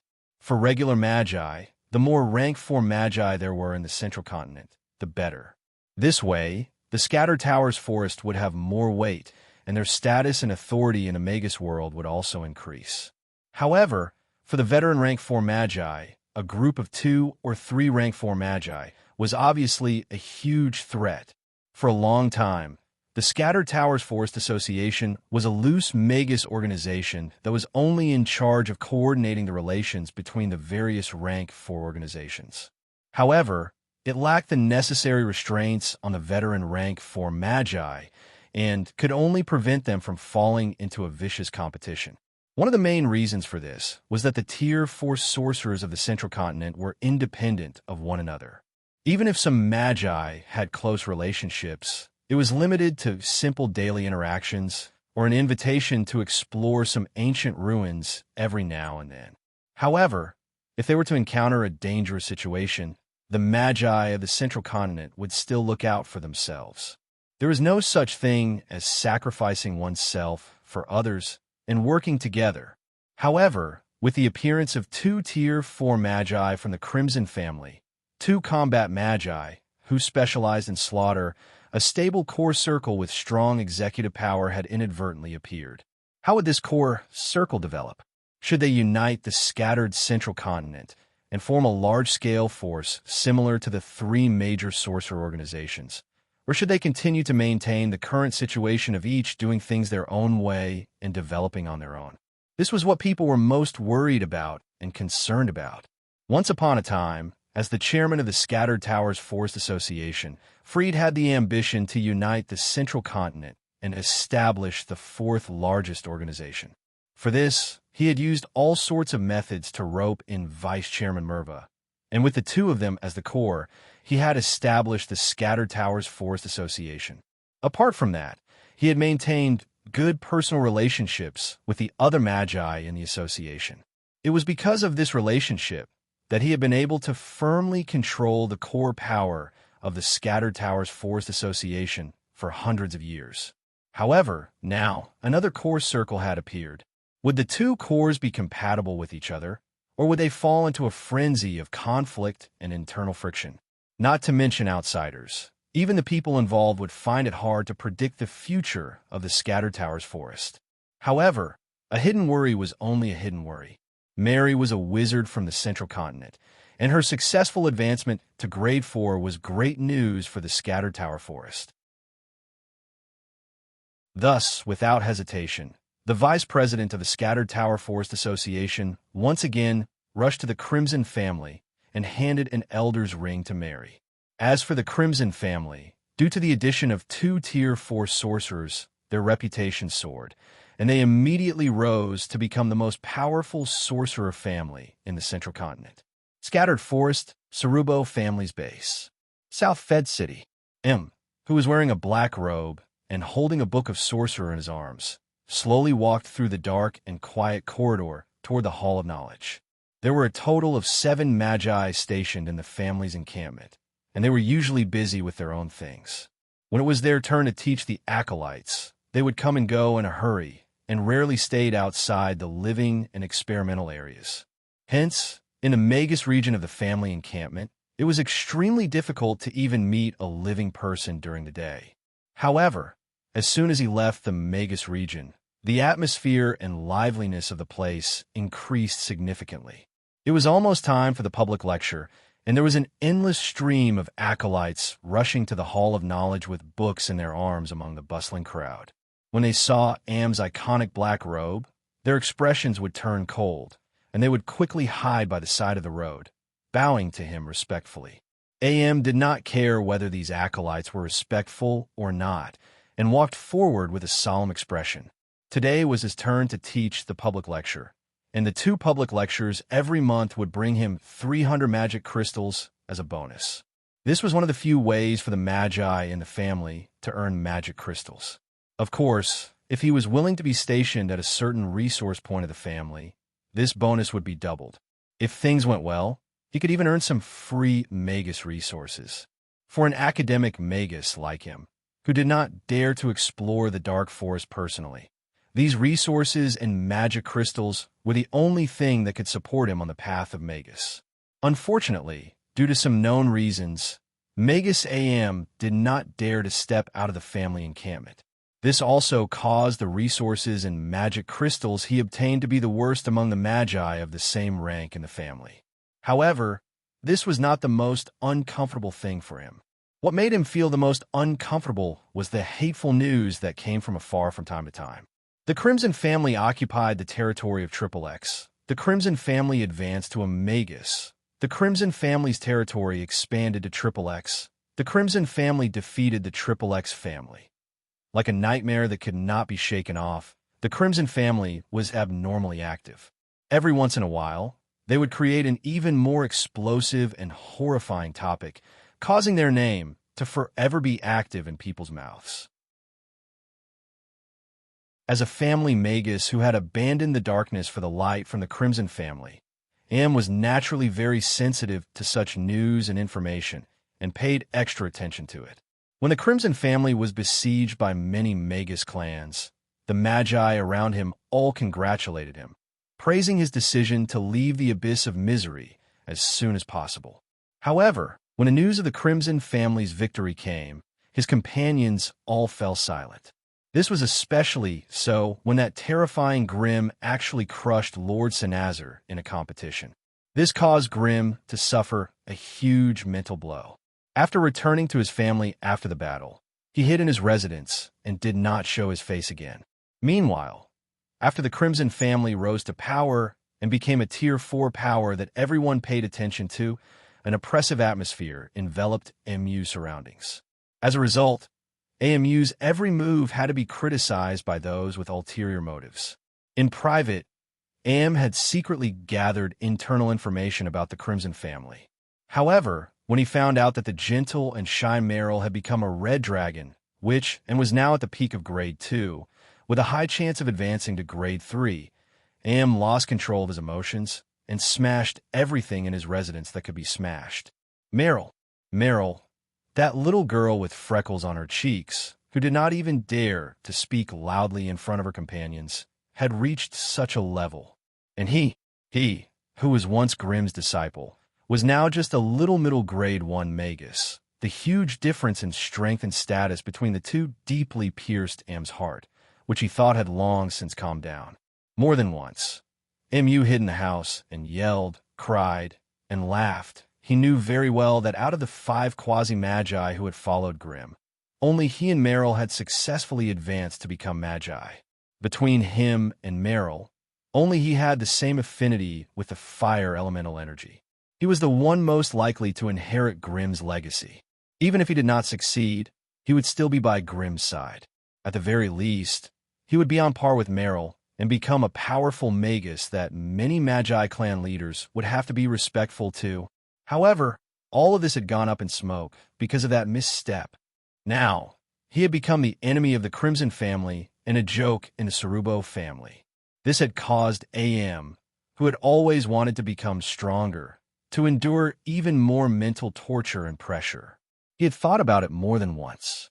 If he had not betrayed Grimm, if he had not been coerced by Magus Forgan to become a spy for the Crimson family, then he would definitely still be enjoying the limitless glory of the Crimson family, enjoying the endless resources of Magi and the countless magic crystals. Just his identity as Grimm's direct disciple would allow him to enter the core circle of the Crimson family and enjoy a position and power that far surpassed the Red Dragon Magus Meryl.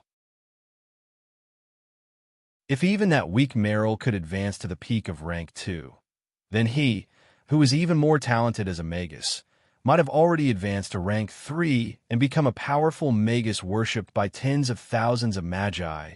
Whenever he thought of that glorious scene, whenever he thought of that high-spirited scene, Am's heart would become restless and furious. Every night, he would have to crazily stab his thigh with a steel needle in order to break free from that huge disappointment and overwhelming regret. However, he could not reveal any of his madness and loss of composure in private. Even within the family, he had his own competitors and enemies. If he showed any dissatisfaction towards the family, only God knew what kind of punishment and reprimand he would receive from the higher-ups of the family. When he was a loss, He had once abused the female acolytes under him. He was even afraid that they would spread his sleep-talking, so he had no choice but to get rid of them in secret. From then on, all the female acolytes in the family feared him like a tiger, and no one dared to easily get close to him. Just one more turn, and he would reach the main entrance of the Hall of Knowledge. Aemon, who was walking silently, suddenly heard some noise from the corridor. Big news! Big news! Did you guys hear? The Crimson family has produced another rank 4 Magus. What? How is that possible? Do you really think a rank 4 Magus is blueberry grass? You can find one just anywhere. TCH. It's true, it's true. This is the news I just heard from the family's communication tower. The male acolyte who was widely questioned was short and fat. His face was flushed red as he shouted and gestured with his hands, as if he was indignant at everyone's doubts. However, his hoarse voice did not cause his companions to gather around and question him. Everyone took a step back with pale faces, lowered their heads, and peeked behind him with the corner of their eyes. The short and fat acolyte turned around and saw Wizard Emon, who had a pale face and a fierce expression like an eagle. Speak, who advanced to rank 4 again. Wizard Emon's voice was cold and cruel, like a bone-chilling wind blowing from a bottomless abyss. The short and fat acolyte couldn't help but shiver. It's that vampire witch, Wizard Mary.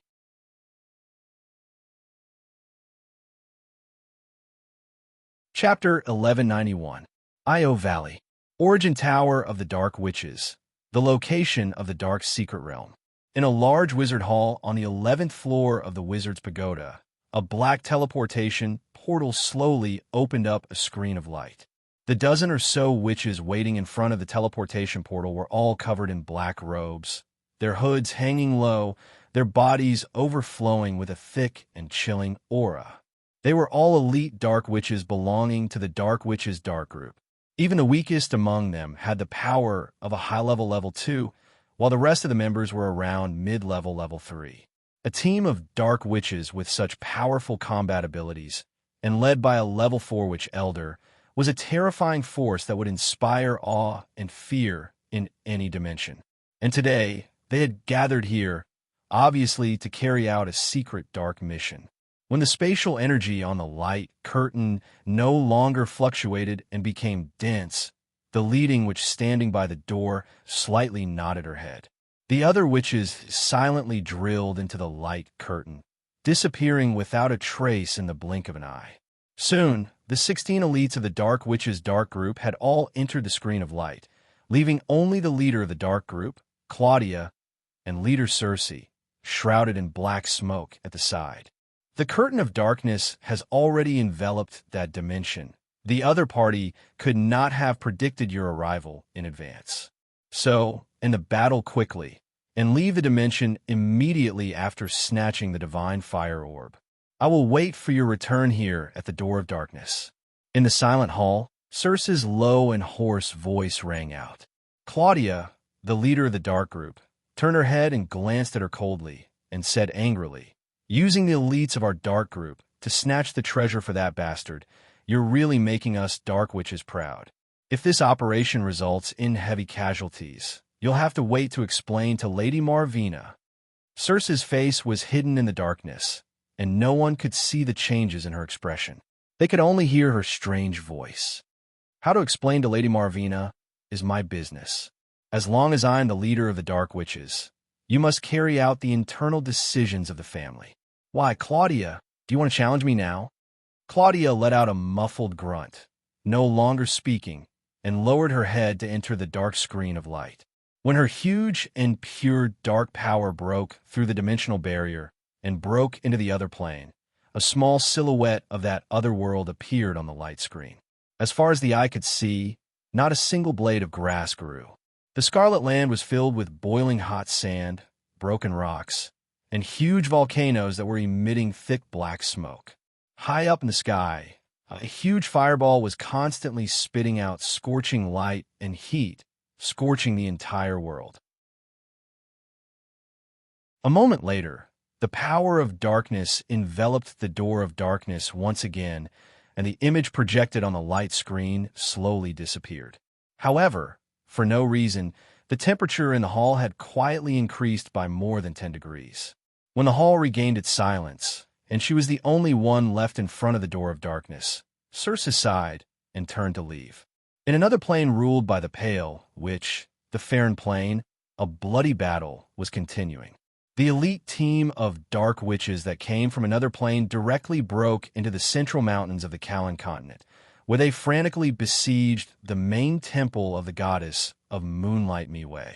Due to the existence of a huge curtain of darkness, all the elven temples in the Callan continent had lost direct contact with the gods they believed in. Due to the witch calamity, many of the temple guards were also transferred to the southwest war zone. Therefore, in the entire area of the temple, only the elven priestesses with the highest divine favor could resist the surprise attack of the dark witches. Unfortunately, although the priestesses were protected by powerful divine spells, they could only defend the main shrine and resist the constant sneak attacks of the enemies, when faced with the dark witches who could come and go without a trace and were skilled in killing. Although the news of the attacks came one after another from various temples, the temple of the goddess of Moonlight Miwe was the only one that suffered the greatest loss. It was attacked by many high-level dark witches, and even the priestess died on the spot. The moon spring that was enshrined in the temple had also disappeared, falling into the hands of the witches of the other world. After a while, the curtain of darkness dissipated. The elven gods once again got in touch with the main temple, from which they received the news that made the gods furious. For a moment, the major elven temples were surrounded by light, and the aura of divine power rose to the sky. One by one, the divine avatars, or projections of the gods, descended on their respective temples. Then, led by the avatar of the goddess of elves, they rushed out of the central mountains and began to track down the evil witches who had fled. Under the true vision of their divine power avatars, no dark creature could escape their pursuit. Therefore, fierce and violent battles broke out one after another in every corner of the Callan continent. Unfortunately, the dark witches that came from another plane were extremely familiar with such surprise attacks, and they also had a perfect escape plan. They unscrupulously summoned a large number of dark creatures, letting them sneak around and disturb the cities and villages that lacked the protection of divine spells. Meanwhile, they scattered and hid themselves, quietly slipping away to the reserved evacuation point. Although some of the dark witches were caught by the avatars of the gods and died on the battlefield, most of the dark witches successfully escaped from the enemy's pursuit. However, most of the dark witches managed to escape and return to the sorcerer world from the evacuation point. The moon spring also followed them to the wizard world. Half a month later, on the top floor of the Tower of Destiny, the leader of the dark witches, Circe, accompanied by Alice, met the legendary fire wizard who teleported here, Grimm. Although both sides had fought against each other countless times, this was the first time they had a face-to-face discussion. Grimm still looked like he had yet to recover from a serious injury. Grimm's big red robe was wrapped around his tall and muscular body, and he still looked young and energetic. But anyone with a discerning eye could see that Grimm was only putting on a brave front. He was especially weak in the most important aspect of an elemental sorcerer, the mental aspect. However, no matter how weak a grade 4 wizard was, he was still a lion that no one dared to insult. Therefore, when Grimm stepped into the hall and met Circe's eyes, he could clearly feel the vigilance and hatred in her eyes. "It's a pleasure to meet you here, Ms. Circe. We finally meet." Grimm could not help but sigh. Circe glanced at Grimm for a moment, then shifted her gaze to the shadow below him. Two beams of black light shot out from the black mist that shrouded her face and pierced through the boundary between darkness and reality. She saw some other images that she hated bitterly. "I'm not in a mood to talk nonsense with you here. According to our agreement, let's trade." Circe went straight to the point. At this moment, Alice, who was beside her, could not help but interrupt. "According to our agreement, the dark witches will exchange the Vulcan orb and the moon spring for the shadow orb. Since Leader Circe is here, you must have gained something. Why don't we take a look at the goods first?" Hearing Alice calmly mention the two otherworld treasures, Circe's face, hidden in the black fog, twitched a little. Others might not know how much the Dark Witches had paid for it, but as the leader of the Dark Witches, she knew it very well. That price was simply heavy to the point that it caused her to feel slightly dejected. The Vulcan Orb was a divine weapon created by Renai, the god of flames in the world of gods. It was not any weaker than a shadow orb. Hence, it was an impossible task to snatch the divine fire bead from him. Fortunately, Alice had long since divined that the divine fire bead would be given to an important believer during a planar war in the past.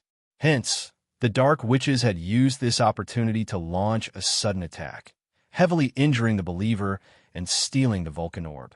Of course, the Dark Witches had paid a heavy price for this operation. The leader of the Dark Witches, Claudia, had been heavily injured and would need more than 30 years of recuperation to expel the violent flames in her body. The Dark Witches had lost 1 grade 3 and 3 grade 2 witches. Since they had been injured by the divine weapon, their souls had no chance to escape, and they had no chance of resurrection. As for the Moon Spring, it was a divine object of the elves in the Fair Plain. It was enshrined in the main shrine of the goddess of moonlight, Miwei. The difficulty of snatching a divine object from there was beyond imagination. The Dark Witches had paid the price of 5 grade 2 witches. Hence, Circe's expression could be said to be colorful when she heard Alice's question. She was silent for a long time before she waved her hand and released 2 grade 5 items. The divine fire bead was a fist-sized bead that was constantly burning with an inextinguishable golden flame. At this moment, as soon as it was released from the sealed space, it quickly transformed into a huge fireball, which continued to expand and burn the prairie. The temperature in the hall on the top floor began to rise rapidly, as though it would turn into a world of molten fire. Grimm closed his eyes, sensing the dense fire elemental particles in the air. All the cells and life in his body were roaring with all their might, wanting to devour the Vulcan Orb and make it a part of his own power. It was indeed a grade 5 divine weapon, and an offensive one at that. To Grimm, the value of this item was far greater than a shadow orb that did not match. After inspecting it, Grimm looked at Alice and saw that she nodded silently. He knew that the Moon Spring was genuine and not a fake one.